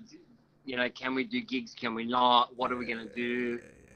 So yeah, it was just like a combination of different things. I just felt like I needed to step away to. I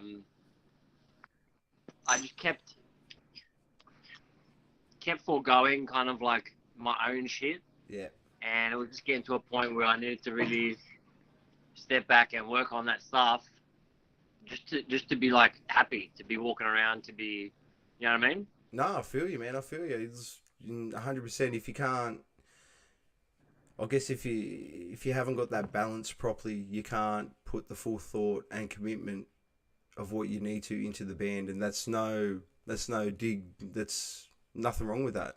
And it takes a big man to I guess admit that you need to take a step back and do what you need to do. So like actually doing that's a big thing, man. You know, especially walking away from a passion like this.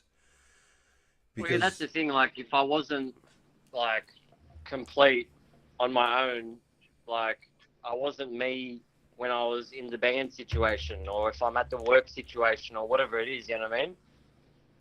Man, 100%. No, mad respect to you, dude. Like, yeah. Thank you for answering the question. I'm sorry if I came across as a dick or anything like that. No. I But I'll tell you anything. I'm just no, yeah. it's good. It's good, and that's the one thing that the boys have said, that there's nothing but honesty, and I guess with honesty comes love, especially when you're in that band unit, because it's so hard to be honest with people. It is. The one thing that we all do, like we don't care. Like we don't care if we offend people or shit pisses people off. Like I've said so many things that if anyone heard, I'd be like at the top of the cancel culture, being like shut away. Yes. So fuck them. No, mate. You can't live your life trying to please everyone, can you? It's the worst way Any to live guitar your life. enthusiasts on here, Mike has the tightest rhythm guitar hand you'll ever see. He'll be back. But he has no fucking clean tone. You don't need He's got it. He's got a clean pedal Where'd you go, that doesn't Adam? fucking get used or Adam, works. your camera's bugged out. You've disappeared. Yeah, I don't know what's going on. I think it's burned itself out or Just something. a blank screen. I'm here. You are. Mm, You can hear me though. Go Can't you? landscape, Mike. It was better. I can hear. Mate, there must have been a big call. But respect to you for not, because I guess the worst part about it is it's like you sort of drag it along and toe in the line just for the sake of it to try and keep everyone else happy, and it doesn't do any good for the band in the long run. Well, I think like for years we just went guns blazing, not giving a shit, about anything. Just trying to avoid real thoughts, real situations, and just use the fun aspect and like the young age aspect of it all to try and forego that stuff. Yeah, bro. And then you get to a point where it's like it just hits you, and you kind of, what I did was I just ignored it and avoided it and like whatever, and it's, you know what I mean, that's not real, or you know what I mean. And then you get to a point where you're like, oh fuck, something's wrong, and then you start deconstructing shit, and then you find that you've been just avoiding problems that you really need to just man up and face and get sorted. Yep, fucking oath, man. Fucking oath. I feel Yeah. that. I feel that so hard. But we're fucking mad. Like, it must have been. Fuck, that's a fucking hard call. That's a fucking hard call. What are your top 5 favorite albums, Mick? We'll ask you. We got you here. Come on. They're all Metallica albums. Tell them about the Backstreet Um, Boys album, Mike. Yeah. Those people were an institution. That's number one. They fucking are, man. In no particular order.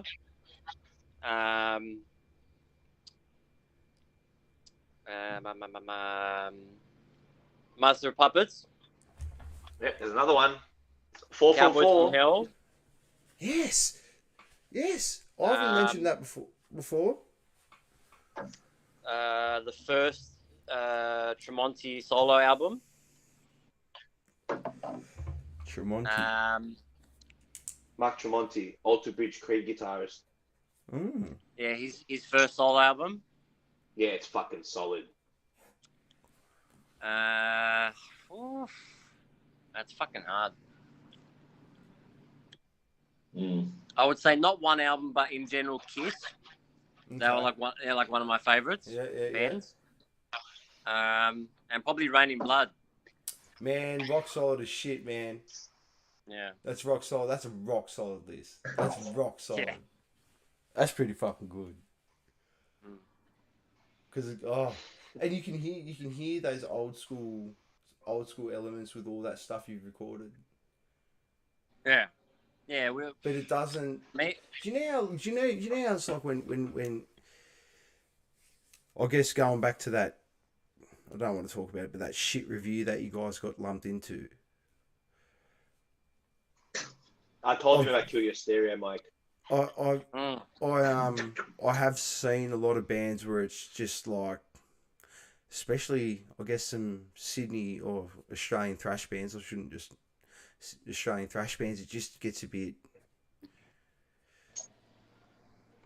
It doesn't sound any different. It sometimes just doesn't sound any different. And yeah, you guys are doing something that's been done, but you're doing it different, and I like it.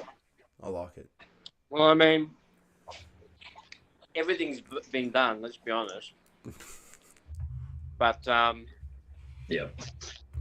Me and Saying that Simon, we grew up on all the old stuff.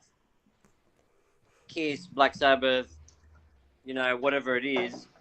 And a lot of those influence, like, we were never as, our personal sounds and styles were never close to what you would hear now on the most recent Dreamers Crime stuff. It was completely different. Like, you can tell there's a progression in the style completely. And it just morphed from that older style into like a new modern style eventually to what you got now. But if you really deconstruct it, you can hear little things like, oh, that's from like an old school type of thing. You know what I mean? Is that? Do you guys down tune? Yeah. Yeah. Okay. Yeah. So, because I was like, I'll tell you about the other band after the stream. I was talking to this other band, and I'll tell you they are. They're called Tailor Made Rejects. They're fucking awesome. They're fucking really good. But it's the same sort of deal. They got this real old school sound, but I couldn't quite put my finger on how they make it just have so much depth. And all they said is that they just fucking down tune that bad boy, and it's pretty much like an old school riff, but once you throw it on that real down tune guitar, it completely changes the whole dynamic. And especially like your drummer is fucking tight. Like your drummer is fucking tight. And just some of the like little pump rolls he does in between little bits and pieces that you hear, and just We've always had good drummers. drummers. Yeah. Oh, We're on our third drummer. You guys are assholes. We couldn't get two good ones. No offense, Matt, you're awesome. But Doug. Who was Doug? Who was Doug? You remember Doug? Do I? It's the little blonde, rock solid dude that we had on the drums. So me and Adam, me and Adam go way back. He used to play guitar in a band, and I used to sing in another band, and we used to hang out all the time, and it was mad times. And that's why I took such a keen interest when he joined Dreamers Crime. And just fucking really good. I'm spun out. I'm spun out at how you guys have actually managed to maintain such a big sound without the compromise, which is what you guys say. It's just like normally, like what I'm saying is normally you just hear that overdone synth, or they just be like, we got to put in a big bass drop here, or we got to like just feel the sound and fill the room, and you guys don't do that. Like everything, every riff, just everything it just seems so meticulous in the way you guys have done it. Yeah. How hard is it? If you guys could put it into, I guess, like an hours thing, how many hours would this album have taken between, I guess, the five of yous? Because you said it was a side pre-production, because we all know pre-production, like for anyone that's actually played in a band out there, pre-production is a bastard, and you sit there and you write with each other, and it's crap. But as far as like when you walked in, say the first day when you walked into the studio and you had I hate pre-production. Pre-production is when you spend months making something. You go, yeah, this is fucking good, and you bring it to the other person that you're paying money to record it for you, and they tell you it's shit, and they fucking rewrite the whole thing. Yeah, pretty much. That's what pre-production is, and it's great. They ask you, It's very they humbling. ask you honestly, how much better do you want this to be, and where do you want to add, and then it's up to you. You know, sometimes it's a bit of an ego thing. You know, you got to put your ego aside and have a listen. If you like, the first time we worked with producers, it was a big learning curve. You know, like we're like, well, this guy's saying this is shit, this is that. But you know, after the first time, you took a lot of that learning, and when we were writing other songs, it was like, you know, you use that in the writing process where you didn't rely as much on the producer.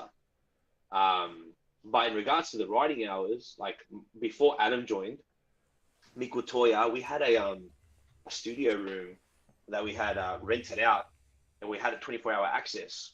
We shared it with Red Gazelle. You know, there's Red Gazelle is from Sydney. We used to share that room, and that's where Mike and I would rock up there 1 a.m. with Macca's Nuggets. And Chicken nugget. that's actually how we wrote the Rift the Secrets, believe it or not. That was that night. Chicken nugget high at 1 o'clock in the morning. Was that the 20-pack? Yeah, that's how we. That's the secret. That's the Did you secret. get partial blindness? I heard some dude like to try to demolish like 2 20-packs and nearly went blind or something. No, it was more than 2. It was more than 2. That's his problem, though. Mate, 20 is nothing. Oh, I love it. Yeah.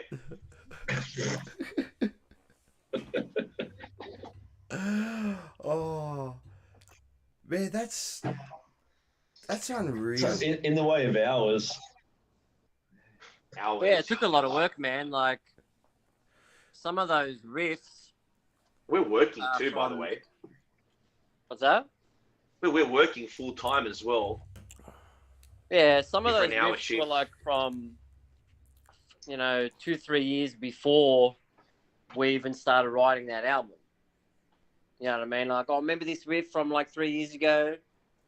And then we lived together, all of us in a house, for a year and a Oh, yeah. half. Wow. And we remember would be, yeah, no, it was crazy. Like, the stories, you wouldn't believe. Why didn't So you many guys stories. film that? I know. We're idiots. Because we're idiots. We didn't think about that. At We the always time. got told that. Bro, you guys Hey, could like, have we're live. big. You guys literally could have live. You could have just chucked in for a laptop, live streamed that whole. I would have fucking watched that. We Yeah. we were big party guys too, man, and we were single too, and it was mad. So it would have been like the Kiss Mansion. It was more like it was more like American Pie. Yeah, American Pie too. Bro, living the But like dream, us. but like no, look, you.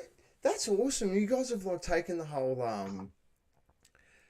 What I guess what bands I guess aspire to. You guys just went, nah, let's just do it now. Let's just fucking live with each other for a year and just live this. Mm. That's Pretty fucking much. awesome. That is so awesome. You work in a bottle-o?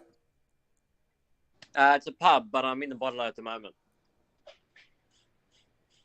You live in the There's dream. a bottle bro. in the pub.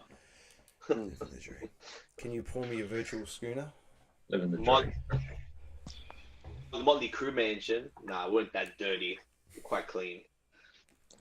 Well, you're Greek. We got up to trouble. You're Greek, so Greek's a clean man. Souvlaki Sundays. Just, I mean, Euros. Just give me.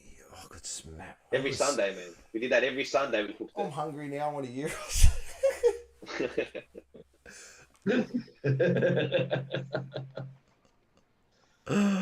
Oh, this is. I love this. I love it. Like, if you want any more live people jumping in on the calls halfway through, how much more do you want? This just. I love it. It's why I do it. I love it. This is so much fun. You had Oh, Mick, you got something off your you ear, had mate. another question, Kyle, that you wanted to ask that you were saving. Can't remember what it was. Shit. There was, and I didn't write it down. I'm staring at a blank piece of paper. That's crap. I'll remember it in 10 minutes. Just give me 10 minutes. Just give me 10 minutes. Watch a video clip. We're gonna watch I'll another give you 10 video minutes. clip. I'm crap. I've got the worst memory. Yeah, right. I've got the worst memory in the world. So you got 2 clips. You got Silence now, and here we are. Silence was filmed in a prison, an actual prison. Because I saw that and I looked at that and I'm going, that's either some fucking like mint, and I meant like mint green screen, like they've absolutely paid through the teeth. No, I can't do that. Well, I don't know, Not after Bali. 11,000 views on Silence. Like, you guys get... Does the air get a bit thin? Yeah. I see. That's and I think that's the worst part about it, is that it doesn't reflect the talent of the band, the numbers, because It's frustrating at times. it fucking would be. It would be. Motley Crue Mansion, wasn't it something about the Lansdowne? Yeah. Oh, Ivan!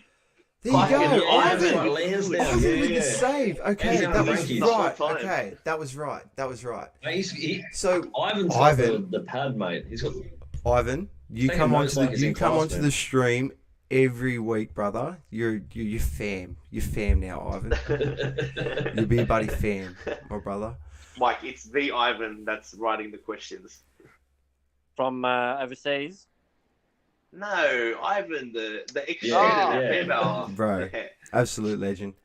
So with places, okay. So you Yeah, guys he's- talk to he's a you good- guys. Now kid. I've got it. I've got it. I'm on a roll. We're gonna hammer this. We're gonna go onto the other screen. I'm gonna ask a question. So you guys talked about Frankie's Pizza, you know, and Frankie's Pizza is now gone. Lansdowne is now closing. What? And especially with you guys playing at the Metro, your last big show and stuff like that. What do you think will be the state of the music scene, especially with bands? I don't think DJs are going to have a problem because it's just plug and play and shit like that. But what do you think's with institutions like this closing? What do you think's going to fucking happen? That's the question, isn't it? Because it's scary, man. It's scary to think that the Lansdowne, like AC/DC. Frankie's and Lansdowne are really good places to play at.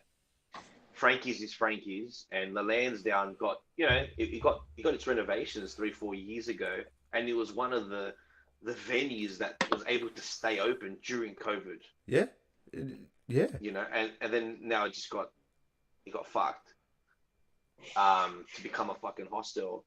My concern is, you know, there might be bands playing at venues, but there's going to be less venues for bands to play at. So what are those other bands going to do?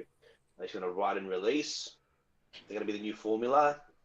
Or, you know, piece of advice from us, find some good people connected overseas, save your money, do small tours overseas, and try and make your money back. And not worry about Sydney until they get their shit together. Ooh. See, I sort of take a bit of a different approach on that. Like, I remember getting told a long time ago, I guess this is why, I don't know, but someone once said to me, if you can't make it big in your own backyard, how are you going to make it big in someone else's? It's been proven wrong many times too. It has. And I could not agree with you more. Probably my last band that I've seen, and I guess even 12 Foot Ninja, they made it big over. Yeah, no, you bring up a good point. That person was wrong. No, you're right as well. I do believe, like, you know, doing work in your own yard is important, because you want to when you come home, you want people from home to get ballistic about you because you're a hometown boy and you work your yards at home. But everything's a two-way street, right? Yeah, but I guess in bands- what you're bands saying, invest time. is right too, because nobody actually listens over here until you start making record overseas. Yeah, so we invest time, money, emotions, feelings, mental health. I'll throw that in the mix too, right?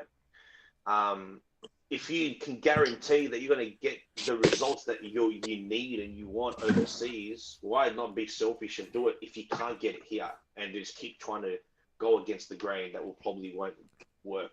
Or will take a long time. That's a very good fucking business model.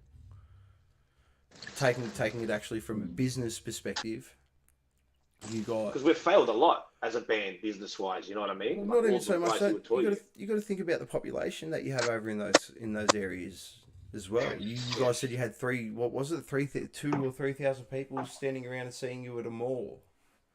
Yeah. Like I don't know if I don't know if you know this story, Adam. We played at a mall, or we played at a shopping centre in Marylands, and they cut us off halfway through the second song. Oh, But what? Yeah, bro, that was the day I met you, man. Oh, there you go. What do you mean? We got so it was like a multicultural. Okay, so the story is it was like a multicultural thing. Turns out multicultural doesn't expand to metal. And the guy I was playing in with the band at the time, his missus was looking after the bands for the council, or she was a promoter for the council. Anyway, she managed to slide us onto this bill. Where we were playing, we knew this wasn't going to last long, but we thought, we'll go hard, we'll go stupid, and we'll see what happens. And we literally got into this. I think we got through the first song, got into the second song, and they just shut it down. Shops started closing their doors. Like it was ballistic. It was nuts, and I just shrugged my shoulders and walked off. I'm like, I knew this was going to happen. This is like, and what you said is true. It is heavy metal in Australia is still like a very It's underground. and it sucks like because it's such a like look at North Lane.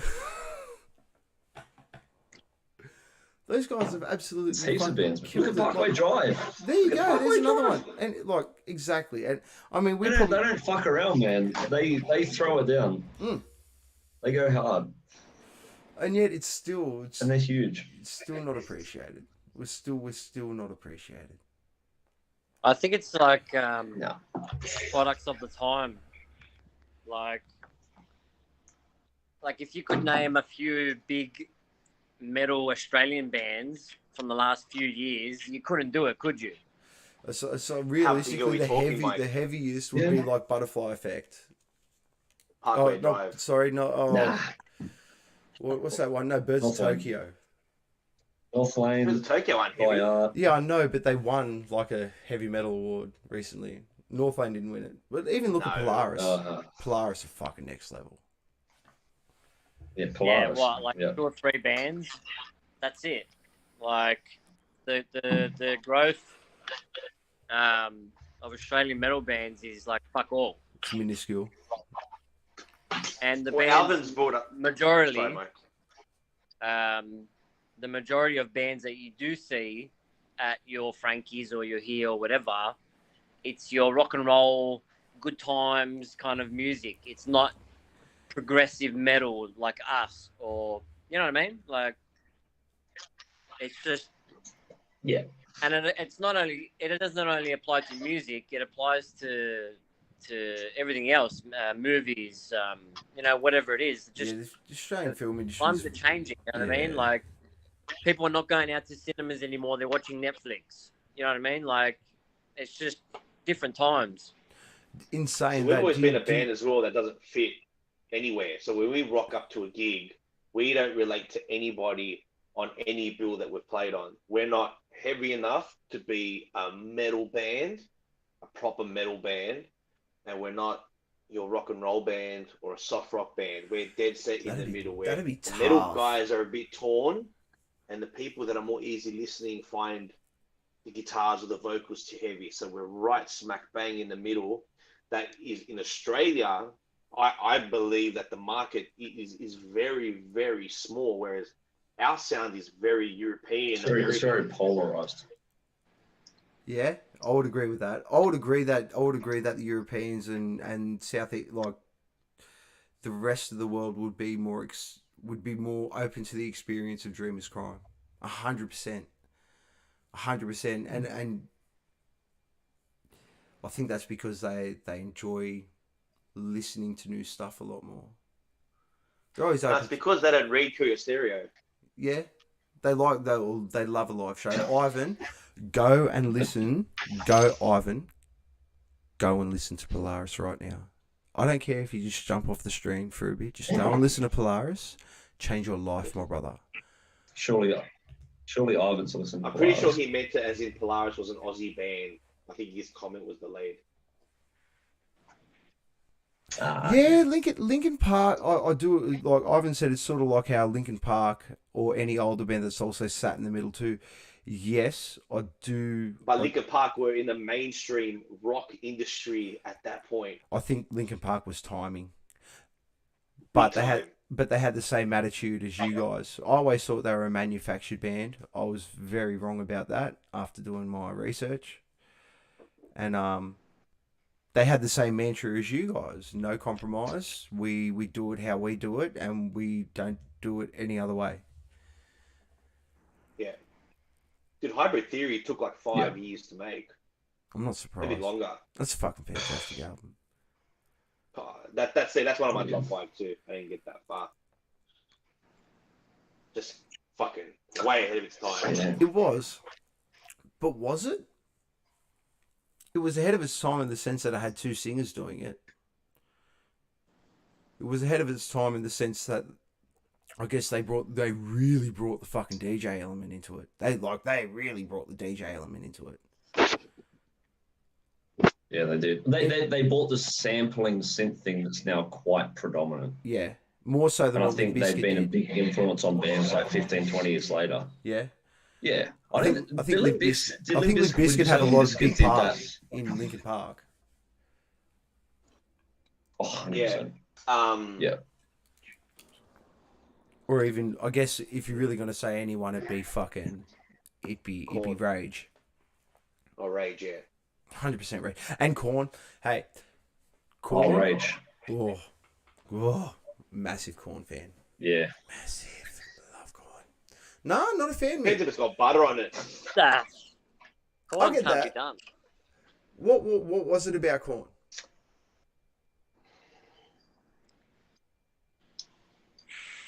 Too. Okay, I will take the contrary to this opinion. I don't know. I was Korn is never. fucking sick. Besides Limp Bizkit, I was never too heavily into like new metal. I get that. It was That very kind of it was a era. very niche thing because it really brought so many elements of hip hop Yeah, into the metal script. yeah. It was one of those bands that you either like them or you don't. I pretty much found everyone once they hit sort of like in their 20s stopped liking Korn. Mm. If you got into them early, you were pretty much set. But if you were like older, but then again, some people just don't like them. I get that. Yeah. I get that. I completely understand that. They're very hit or miss. For me, they just tickled my pickle, so I was there.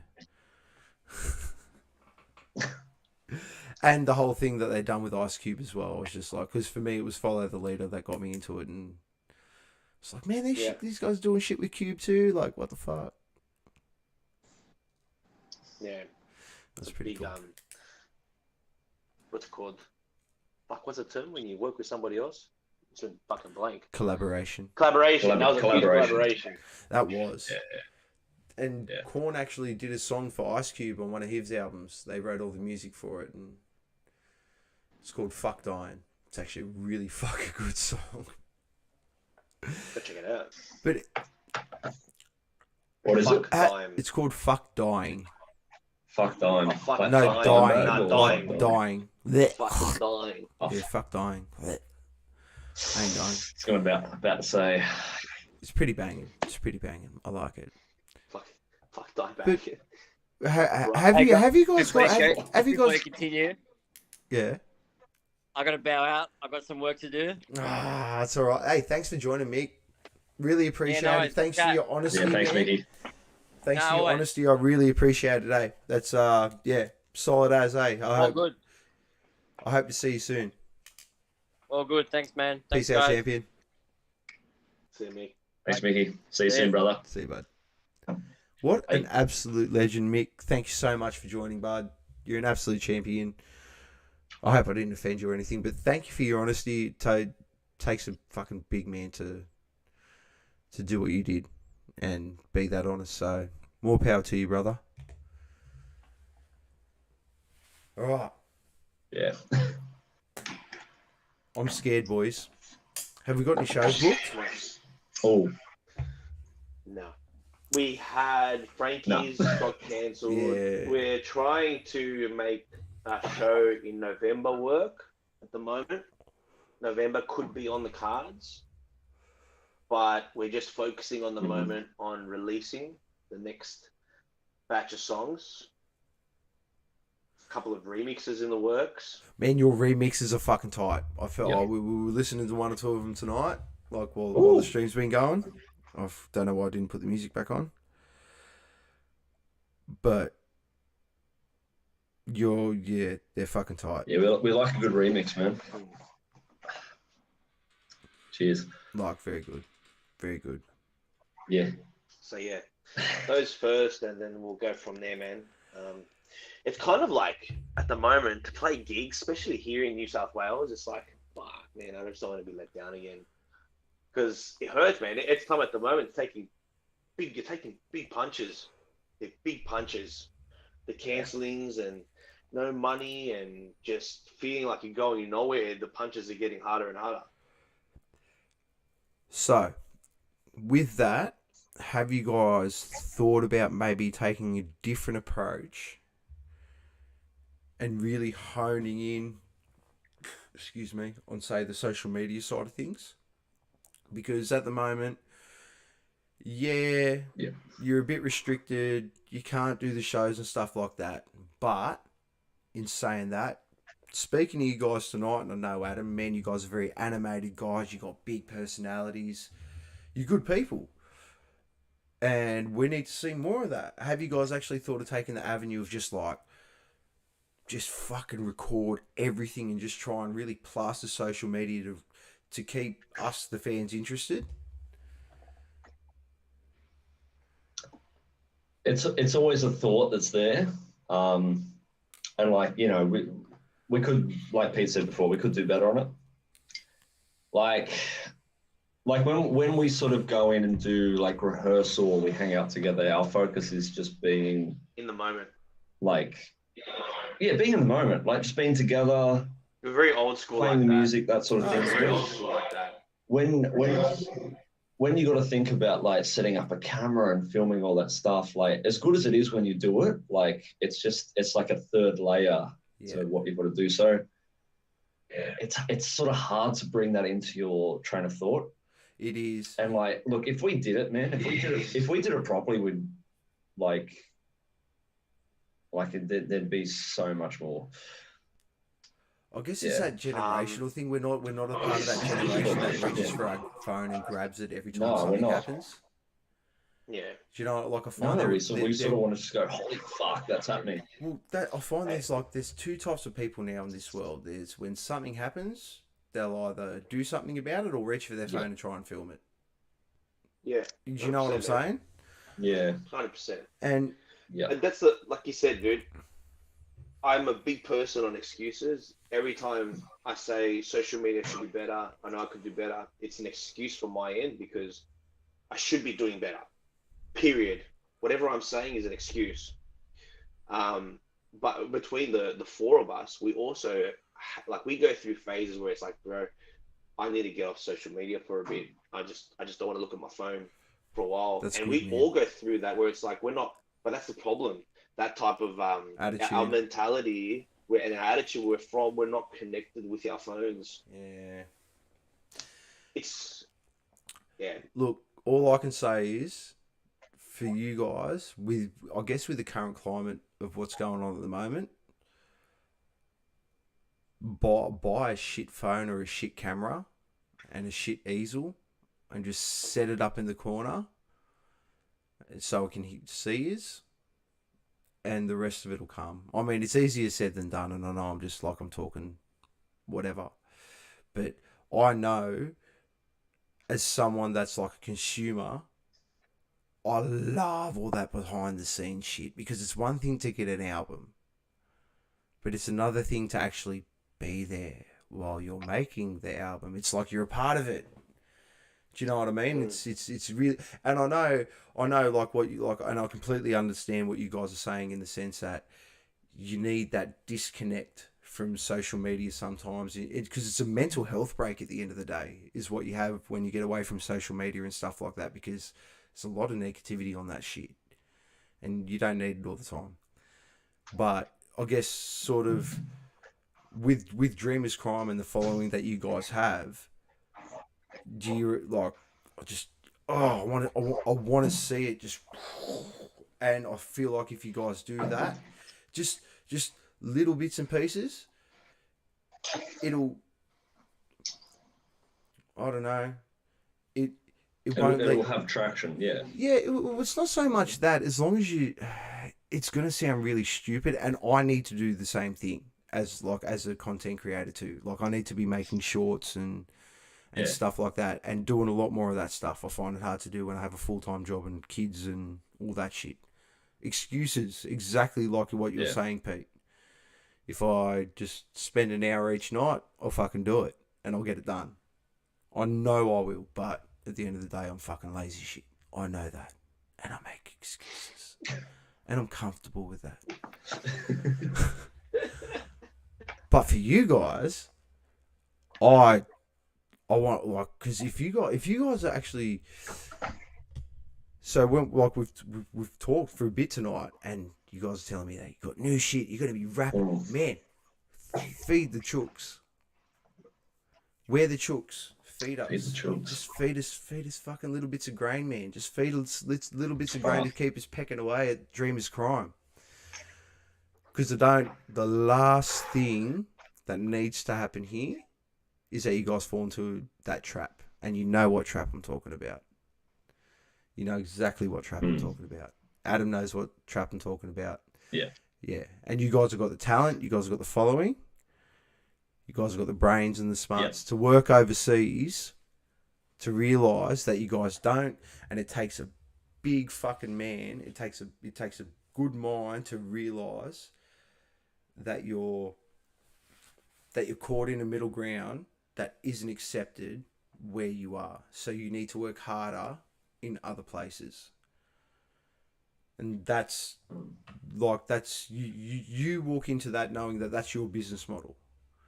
And the only way you're going to be able to keep that business model going is if you flood the social media with Pete and Dreamers Crime. And I'll take a motivational speak off Pete.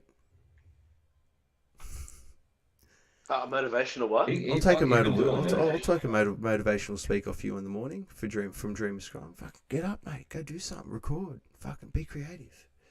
Be lovely. Be good to one another. You got that type of energy, bro. You got that type of energy, bro. No, but that's what I'm saying. You got that type of energy, bro. All right. Exactly. Do the right thing. Be a man. Yeah, I've always thought about doing things like that, but I'm also old school in the sense where, like, people start talking shit about that, like saying, like, it's fake, and I'm doing shit like that. Like, I take that personally when I want to go see that person in the face. Yeah, I get that.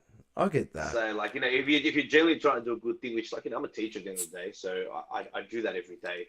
Every day I'm trying to, give lessons to kids that I wish I knew at their age as teenagers, to set up not subject learning, just the way of thinking as they're reaching a certain age. Yeah, man, it puts them 10 steps ahead. Then that's why Adam and I teach. We sometimes hate being teachers, but we love to teach. Man, with attitudes like you guys have, it would be a waste for you to not project that energy into the world. Through Dreamers Crime. Don't do it yourself. Don't be one of those like, hey, I'm fucking Pete and I'm a motivational speaker and you should get up off your ass and go be the best person, which you should. Just be the best person of yourself. It's a fucking awesome thing to do. But 100%. But yeah, like, yeah. I think the game's got to change. I think that old school, and I agree with it, because I think like that in some sense, in a way, that old school mentality. But I don't think, and I'm being 100% honest with you. You're Adam's mate. I'm like, got nothing but love. Don't sit there and let it go by the way. Don't sit there and let your talent go by the wayside and then regret what you could have done later on. Do you know what I mean? Yeah, man. Because I don't want to see Yeah, this sure. happen.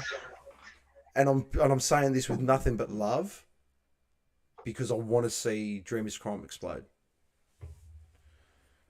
And you can. You can. The formula is there. But I think it's got to transcend. I don't think shows are going to be it anymore. That's what I was trying to get to when I was talking to you about what. I don't think shows are going to be the way to go anymore. I think it's going to be presence in a whole social media aspect, and then when you go and do a show, you've already got that covered. You guys have got that fucking show covered. You guys have got shows covered. That ain't an issue. Shows are not the issue for Dreamers Crime. Because you guys put on a fucking mad show. You guys put on one hell of a show. Just look at the shows you put on in Indonesia.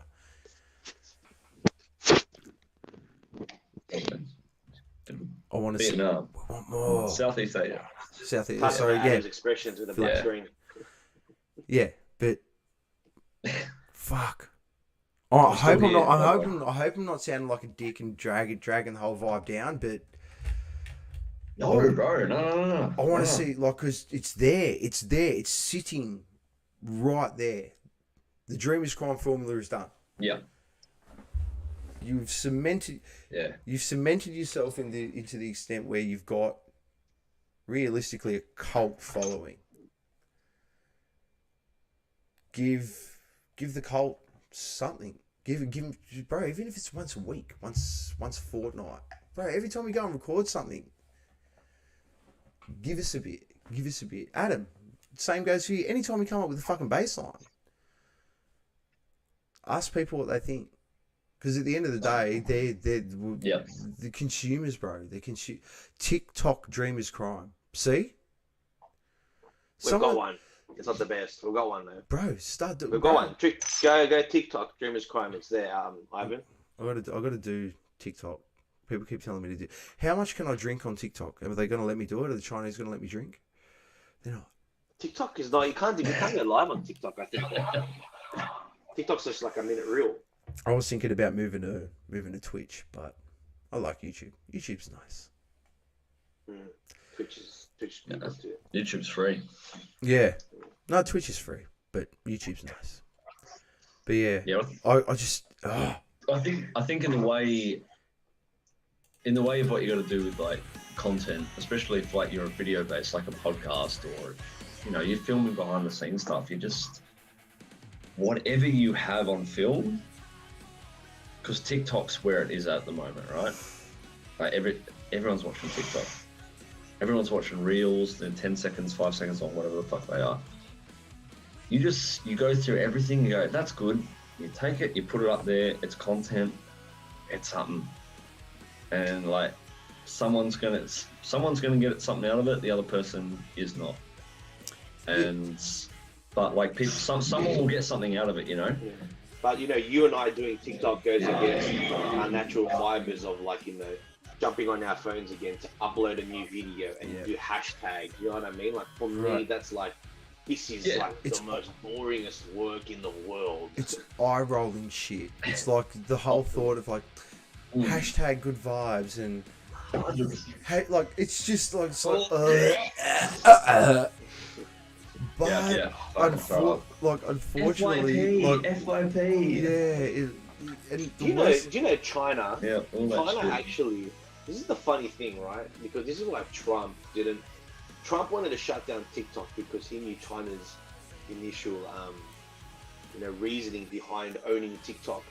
They give incentives and they reward Chinese people that showcase intelligent things and things that are good for the future. So like if you're an engineer and you're showing a TikTok video that shows engineering work, they applaud that, they reward that.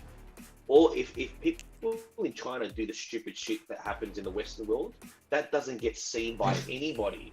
That is purely for the Western world. And Trump saw that, and that's why he didn't want TikTok to be in America, because he knew China is setting itself up for its future.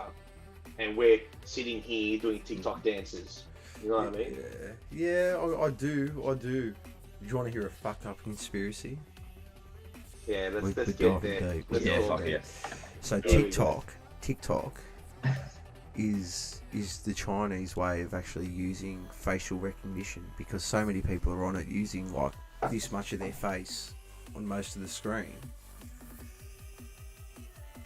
Yeah, it's actually like facial recognition technology or some junk. Yeah. The Well, guy was apparently like- that's how the selfie was invented. The whole trend of the selfie was invented so.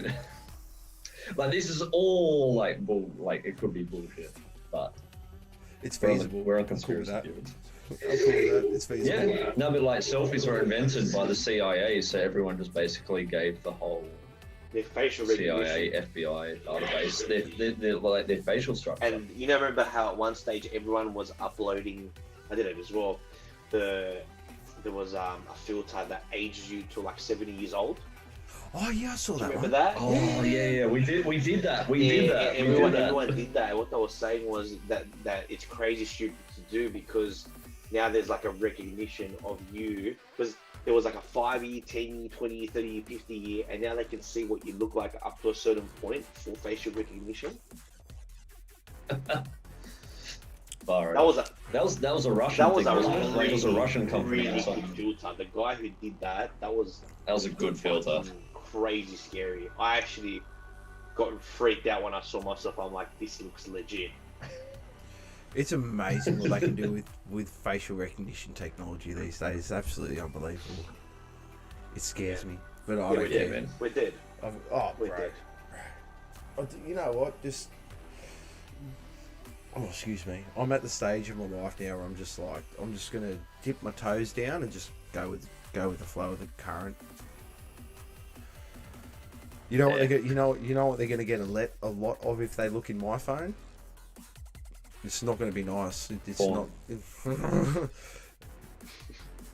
How much do the Chinese really want to stand A lot of porn.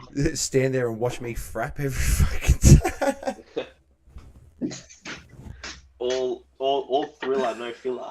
Yeah. Oh, mate, it's a quick video. The selfie camera, mate. Yeah. Well. What about all those shots? Oh, you know, you shit. said like theory is doing that, right? You know, the cameras on your TVs and your phones are like always recording without you knowing, right? It's like a surveillance camera. Mm. How many men are constantly seen on this surveillance screen with like their phones at like this angle, this angle, you know? It's so- bro. Like I said, it's that's blackmail. That's all they got is blackmail everywhere. I'll tell them what you were watching. Tell them what time it is. Yeah, tell them what's it. Oh, dude. But yeah, what are your thoughts? What are your thoughts on? I don't know. Basically, fucking rock and roll bands being fucking dead in Sydney with all these places. Not dead. I mean, Mate, nah. obviously, like so Ghost Complex. Just the guys I interviewed recently. They played a sold out show with a band called Inertia. Have you heard of those guys? Yep. Man. Yeah, I've heard of Inertia. But the place they played think- at, I'm like, where the fuck is, like, it's nowhere I've heard of. I can't even remember where it was, but they sold it out. Correct me if Alright. correct me if I'm wrong, and this is speaking to future people that listen to the video. I think Inertia played with Bad Moonborn on one of their single releases. Maybe. Yeah, maybe. But yeah, Carl, you also realised that you look like Sebastian Stan. I've been trying to pick it the whole night. Sebastian Stan. Who's Sebastian? Which one's Sebastian Stan? Look it up. Look it up first. I want to see your reaction. Let's get his Alright. reaction when he sees who it is. flip it. Do you know who it is, Adam? Sebastian Stan? I'm looking it up right now. Hang on. Oh yeah, I get that. That's a good looking dude. I know the name. He's the Winter Soldier. Yeah, fucking I think he is, man. I'll take that. He looks like you. Oh yes, yeah. There you go. We're live with the Winter Soldier. working for the Nazis. Hey, but I came good. Whoa, I whoa. came good. I came good. I love Ben Shapiro. No, I do. The guy's a very thought-provoking individual. Yeah, it's good to hear other sides of the fence because living in Sydney, you hear the far left all the time, all the time. It's just nice to be able to hear That's the someone thing, else like, that gets is able to talk about things and not have their careers ruined over it and cancelled. You know what I mean? Well, that's the beauty of the internet now. As long as you can deliver your message properly, you can really amass a great following. The fact that he doesn't really align himself with any news association or anything like that, he's just freelance, I guess, and Yeah. he just tells it how it is. And if it's up to him, really, whether he gets cancelled or not, depending on what he says and whether people agree with it or not. So, more power to him. I don't agree with everything he says, for a guy that talks about mandates on vaccines, but then is quite a religious, deeply religious person that, in a way, isn't living your life by religion, living your life by a mandate, when you can't eat certain foods because your religion said so, or you can't do certain things because your religion says so. Isn't that just another mandate, but in another way? Yeah, it is, yeah. Hit the nail on the head there, man. Yeah, I mean, like, It he's is. Jew, like, I It's understand, just, like, nothing. it's a very old mandate. Yeah, like, nothing against his Jewish religion or anything like that, but go eat a bacon double cheeseburger if you want. No, you can't because your religion says you can't. It's a mandate. Won't kill you. Well, no, it won't, but yeah, I don't know. That's just the way I see But it. yeah. Well, Yeah. bacon could kill you. A lot of it, but it's so Oh, good. It's A lot so of it. good. I love Better bacon. than faking. Well, I've tried bacon. Oh, Oh, I haven't you can't actually. knock it. You can't knock shit till you try it, But it was. I've tried plant-based Oh, burgers. They're 100%. pretty good.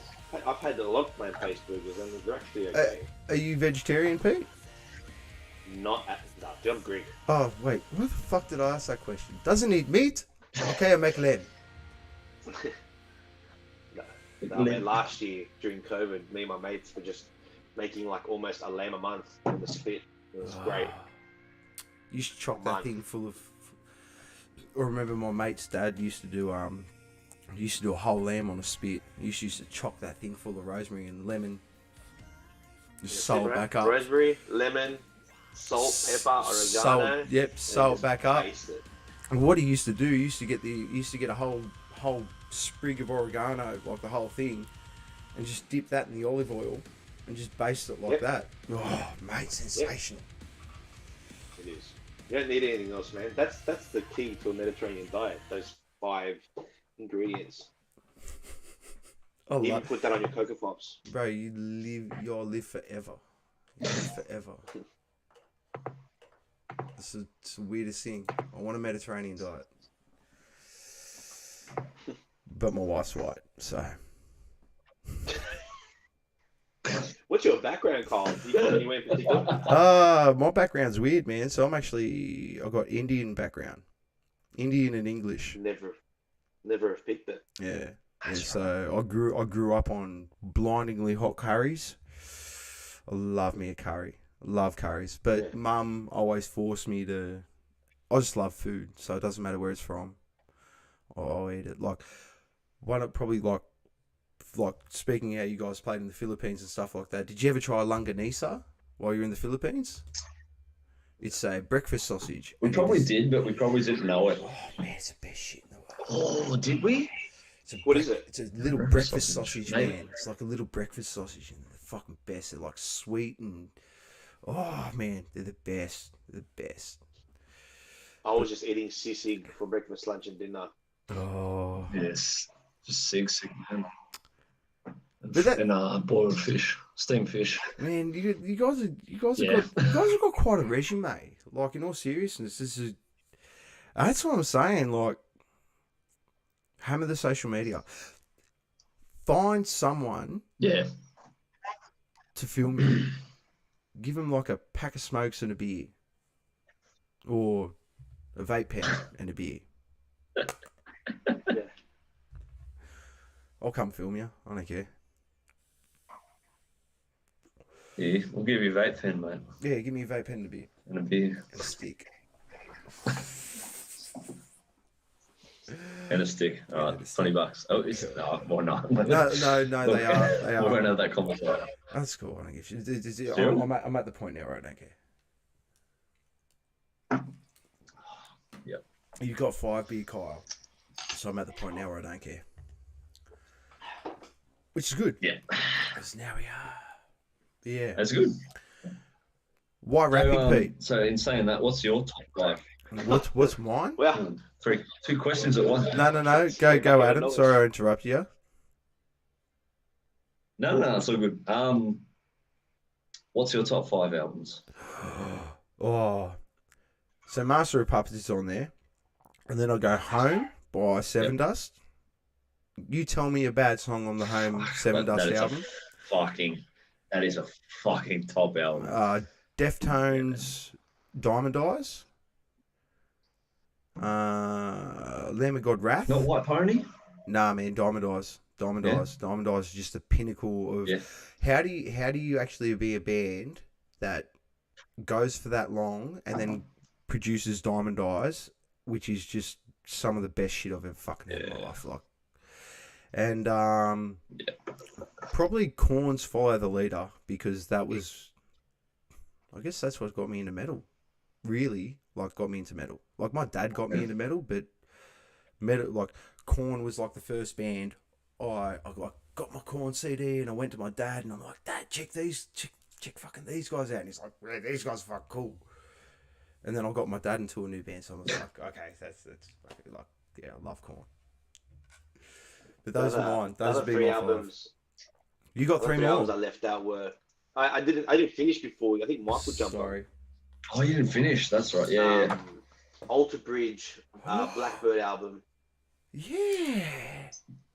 Alter Bridge, Blackbird, and then when I was younger, honestly, here's one. The first rock group I got into, and I would have been 8 at the time, I think. And I saw the music video. I just thought it was really cool. The chick was hot, and the song was great. Nickelback, Silver Side Up. As a kid, I was just like, you know, how you remind me. I couldn't tell you how many times I played that song. Could not tell you.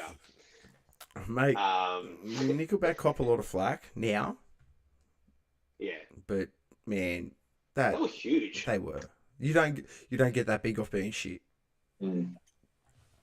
Yeah, man. Like, people don't like them because the underlying truth is, all right, you love to hate Nickelback, Yes. and it's just, you know what, man, they've got a songwriting formula that they just stick to. Mate. And hey, he married Avril Lavigne. Yeah, Nickelback married Avril Lavigne. the paddle pop line. Avril Lavigne. I like Avril Lavigne. Yeah, she's awesome. Yeah, she's hot. Very well put together girl. But man, that's Nickelback is a I think it's more of a pile-on thing now with Nickelback. I think people like them, but in secret. 100%. It's like everyone has a There's favourite heaps Nickelback that song. like them. Everyone. Mate, Love they're the fact. everyone's Look at this secret pleasure. photograph. Everyone's guilty pleasure. Every time I do it makes me laugh. And he's talking about weed. You know, You what, know dude? how Like, your eyes got so he's- red. He's actually a ridiculous singer. His range is huge. Then why does he do such a monotonal thing?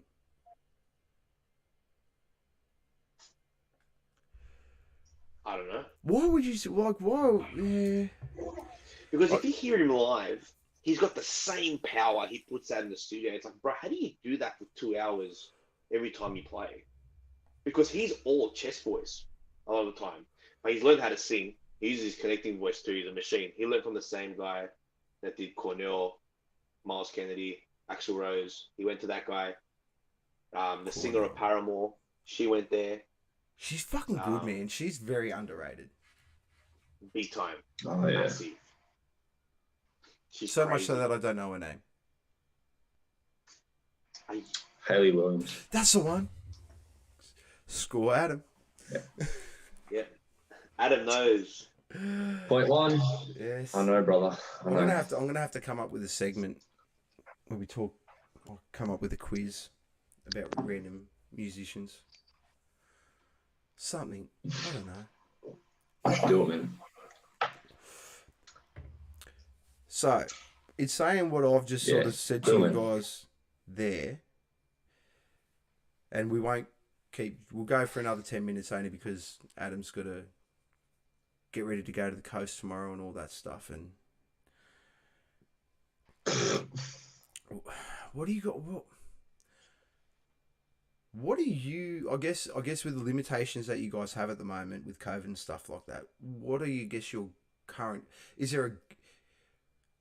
I guess it'd be hard to say considering what you guys have gone through with just losing a guitarist and stuff like that.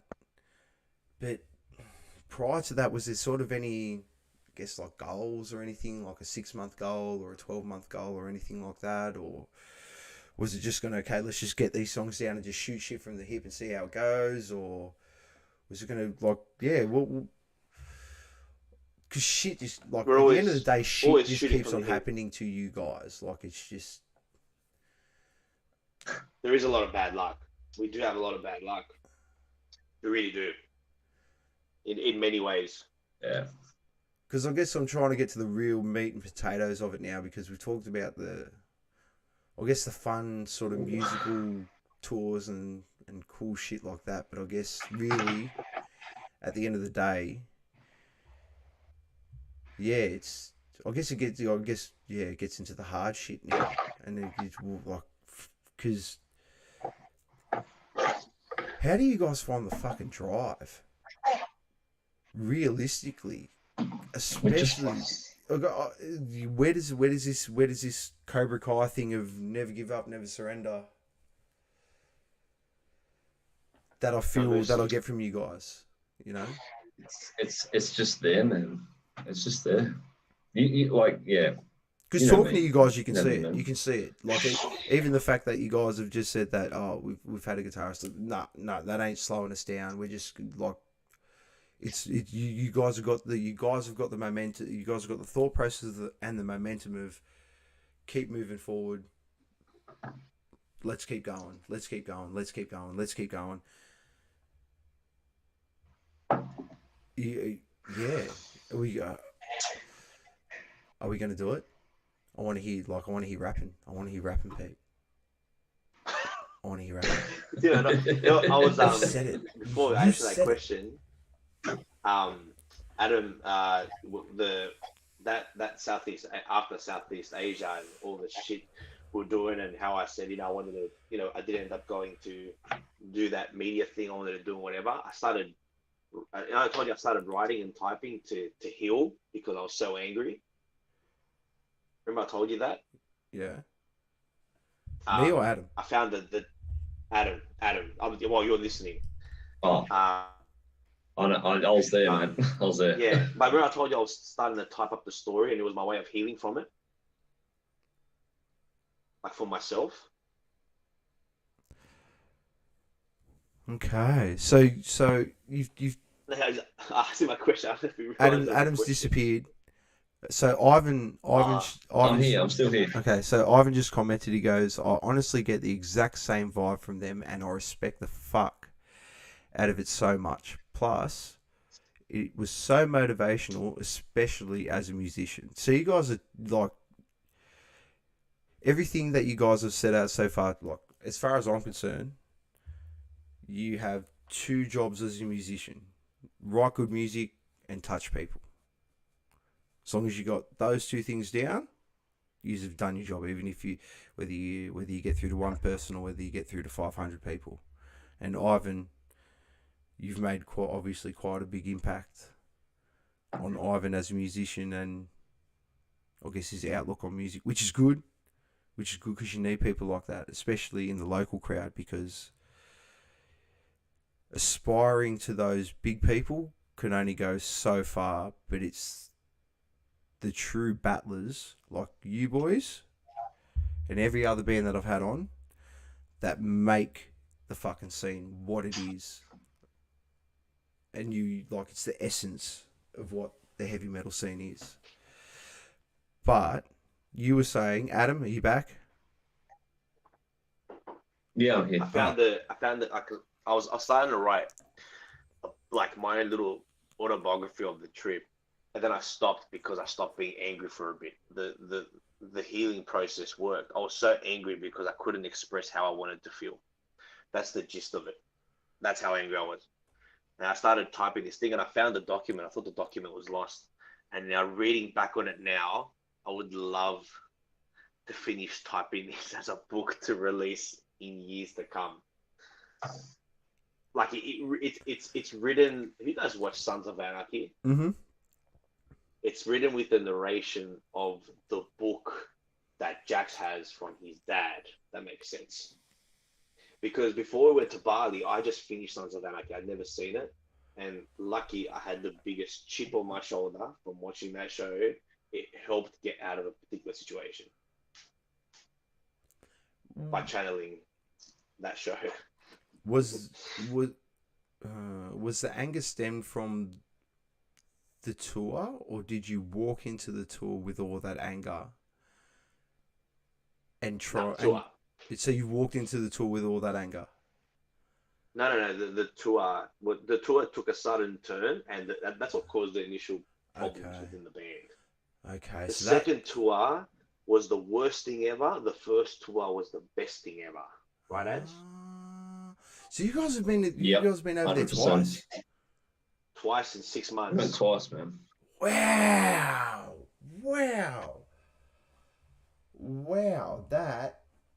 That is a twice in 6 months in a feat of itself, and you guys were packing out shows the whole time.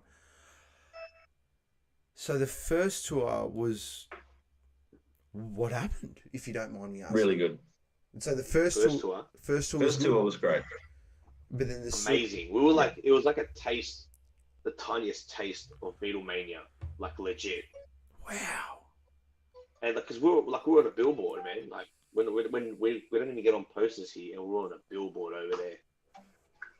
Now you understand why I said, like, you know, if you can tackle your overseas market, you should. Completely. I have no idea what I'm talking about. Fucking hell. Guess what? Not only Yeah. am I speaking to the only person that's ever played in a stadium, speaking to two people that have been on a billboard.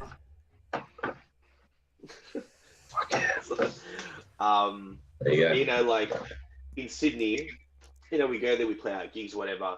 Man, we were in Palawan. I was eating. Palawan's an island off the Philippines. Yeah. Yeah.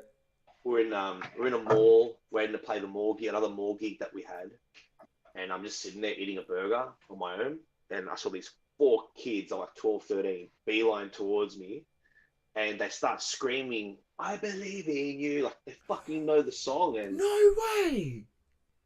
that was the most humbling thing in the world. Like, That was fucking magic, big man. time. That was so good when that happened. Right, and it's like It just came out of nowhere as it well, just happened, man. and then the funny thing is, when we played the big show with the billboard 2 days later, that kid who was like 14 snuck into the venue because it was over 18, it was a club, and I spotted him in the crowd, and I picked him up, and he sung the song with me live as we closed the show. Bro, you are a true front man. That is. You just made that. See, that is the shit that I'm talking about. You just made that little kid's day, his month, his He's a life. vocalist now. He's having a mad time. Bro, you had a part in that. You don't know, but you might, like, bro, like, you could have had a part in that. That's special, man. That's special. And you as a front man, you done your job, bro. You done your job. That's Have you seen the movie Rockstar? No. Mark Wahlberg? No. You should. Okay. You should watch it. Yeah. Oh, There's a part in that where it does it. They constantly replace singers by grabbing someone out of the crowd. It's a That's ridiculous good. thing, but that's good, man. Miles Kennedy's in that movie. Man, at the end of the day, I guess it's nothing without it's nothing without the crowd, is it? Especially after No. like, well, I guess what'd be hard, and I've never really thought about this, is going over to somewhere where you haven't grown up, and they love it, and then, well, like going back to what you said before, Pete, it, in a sense, I guess it would be really fucking deflating coming back home and not getting that same thing. It was. It really was. It was weird. We were saying all the time, it's like, we're just in Philippines. This is in July. And it's like, they were at home. We did a Sydney show soon afterwards at the Crowbar. I remember it was still Boldface. And it just wasn't the same. And then, like, we said, let's go Southeast Asia again. But it wasn't the shows themselves that was bad the second time around. Just things were done wrong and big problems happened. And yeah, that had nothing, and then it just ruined everything. But really, we should have, if all the luck was going our way, we would have went there, had a successful tour, come back 6 months again in Southeast Asia, and just kept that overseas momentum going, because that's where it was all happening for us. Because I know, like, And then eventually COVID hit, and then COVID fucked it. Doesn't matter. I reckon you guys will be back into it very soon. I reckon you guys. Well, that's Yeah. part of the plan. We will be, man. Don't We worry. want to go back there, hopefully, maybe even this year. Well, I can't We'll see. I can't wait to hear the new stuff, especially with what you guys are saying. Like, Pete, you're rapping now, and He's asked that 3 times. I know I have. Because he's a fucking new metal fan. That's why. No, it's because I have this in. He's a new metal fan. I have this thing. Being an ex-singer, rap is just something else. To be able to speak, rhyme, and when Eminem is a prime example for it, like in a tone and being Yeah. able to move your voice with notes and stuff like that, and it's talent. Yeah, there's melody in the rap. Yeah. It's not just Like and spoken the way vocals and the we way do. and the way you do your screams and stuff as well. It's because you scream in such a melody, I can only imagine what possibilities could come from you rapping, because you can scream to an extent, you sing really well, so it'll be interesting, especially depending on the way you sell it, whether it's angry or whether it's happy, or like there's so many questions that's going through my head. Because yeah, you can rap, but it all And comes then down to the beat. presentation. Yeah. Like, you can make a rap song, like you got scream rap, you got mumble rap, you got all these different types of rap now, so I'm very intrigued to see what you're going to do with it, especially considering you're bringing in new synth parts and stuff like that as well now. And I'm assuming Adam might have a bit of a hand in the synth part, if I know him from Yep. his little synth writing skills back in the day. So the rap sounds like the rap vibes adds. I think one of the tracks has a little bit of maybe POD vibe, maybe. Actually, I'm not sure. And the other one, First or second first song? song, Yeah. POD. Yep. Would you say? Yeah. Ghost What about, Mate. Oh, yeah. what about the second song? I can't put my second song is it's something different, man. There's something so fucking different about it. That's even better. Because that's the Yep. thing. In essence, when you listen to Dreamers Crime, What? no, just hear me out. Yeah. It like I said, it comes across as something that you've heard before, but it's done differently. Which, at the end of the day, like Mick said and like I said, there's only so much scale you can play. There's only so much movement you have on with musical notes and stuff like that. So technically, it's all been done. But now, you guys have got this, and now you're going, okay, hold on a second. We're going to add a completely new dynamic, and change it up again. And this is where I was saying to you guys before, now remember off stream, is that with your guys' style of music, how you guys were, now I've got it, how you guys were saying that you were sitting in this middle ground, which I could not completely, which I can completely agree with you. It gives you so much room to move either from one end or to the other. Do you know what I mean? Where now, because you've cemented yourself as such a dynamic band with the way you guys, with Pete's vocals, with all the heavy guitar stuff and stuff like that, you guys can realistically get away with now with doing such a vast dynamic album. You can do like the pretty acoustic song. You can do the rap song. You can do all that, but now you can do it on the one album. So I'm very interested to hear what's going to happen on the next lot of stuff because of the room you guys have to move now. Dude, let's do a Dean Martin cover. Do it. Big band song. Do it. I'm a massive Michael Jackson fan. Oh yeah. Yeah. So back in the day, he done a song called, he was in a movie. I don't know if he's ever seen it. It's very hard for people to find.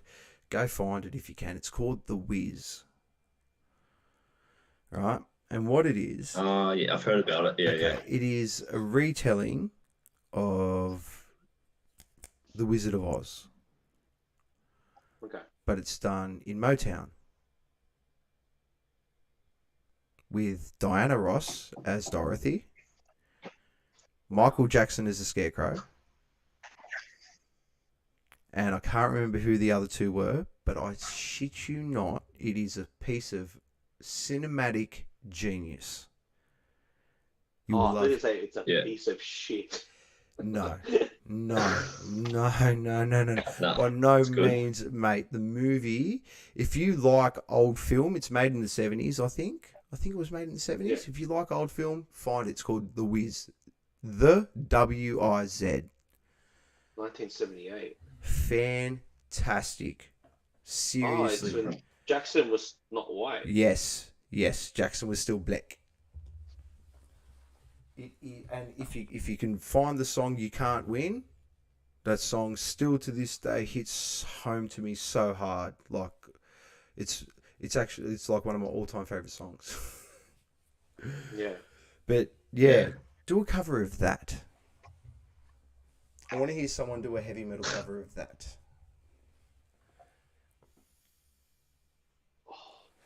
Because you know, it's a good cover. Your good cover, Adam? Have you heard Periphery's cover of Black and White? No. By Static X? Yeah. Oh no! I'm listening to that straight after stream. by Michael Jackson. Oh, that Periphery one. covering Michael Jackson. Periphery covering Michael Jackson. Done. Yeah, you know that one. Richard Pryor's in the movie. Black and White. Oh shit. Richard Pryor's the Wiz. Richard Pryor's the man, That's dope. dude. That. Yeah, man. Fucking, Hear No Evil, See No Evil. And, Yeah, man. Like Richard, like all those movies. dude, Oh. Superman 3. Yeah. Yeah, that was the one. Superman 3. Richard Pryor was in that one, where he was a scientist. But you know what, guys? I like to leave the stream with words of wisdom from the people I'm interviewing, like the life mantra. What is, I guess, the life mantra that gets you boys up and keeps the drive going for A, teaching snot-nosed little kids, and B, keeping the fucking music going too? So what would be the corny one-liner? Well, it's funny. My partner, my fiance, she always says that I appreciate the simple things very highly. Like, I'm happy to sleep on the floor, happy to not have anything big, major, whatever. Like, I do have stuff, but at the end of the day, I could turn it all in for nothing. But the last 2-3 months, I've been going hard every day with this thing. It's drilled in my head. It's on my phone. It plays all the time. It's written up in my garage. There is no tomorrow. There is no tomorrow. So I just toss off every day. Come on, what's the matter with you?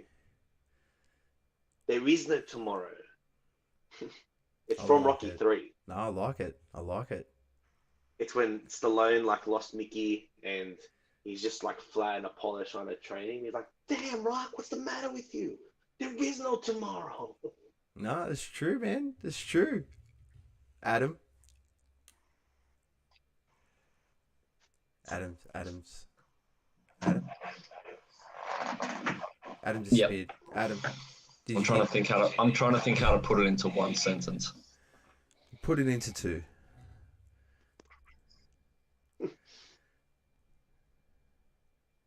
Well, you know what I'll do? One day you'll die. Ooh, fuck yeah. You cut him off.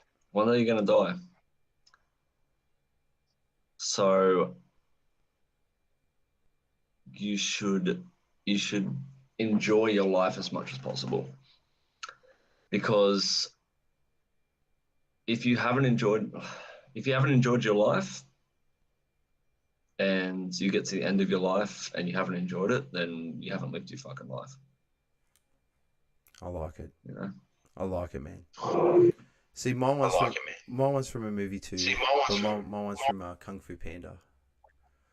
Huh. Yeah. Fuck yeah. Yesterday, movie. what is it? I'm going to try and do this the best I can. It's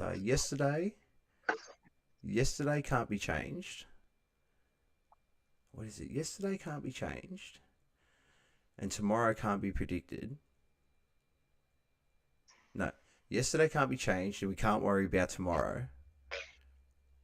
That's why today is a gift, and that's why they call it the present. Wow. I'm just like, that turtle, man. That turtle fucking sat with me. And that fucking turtle. That turtle from Kung Fu Panda got to me. Yeah, man. Which goes off what Adam's saying. If you're not living life, what are you doing? Because no person ever sits on their fucking deathbed and goes, geez, I wish I went to work more. Go live Well, life. you know what, man? The current age we're in as well with COVID, everyone's afraid of dying, that they're now afraid of living. 100%.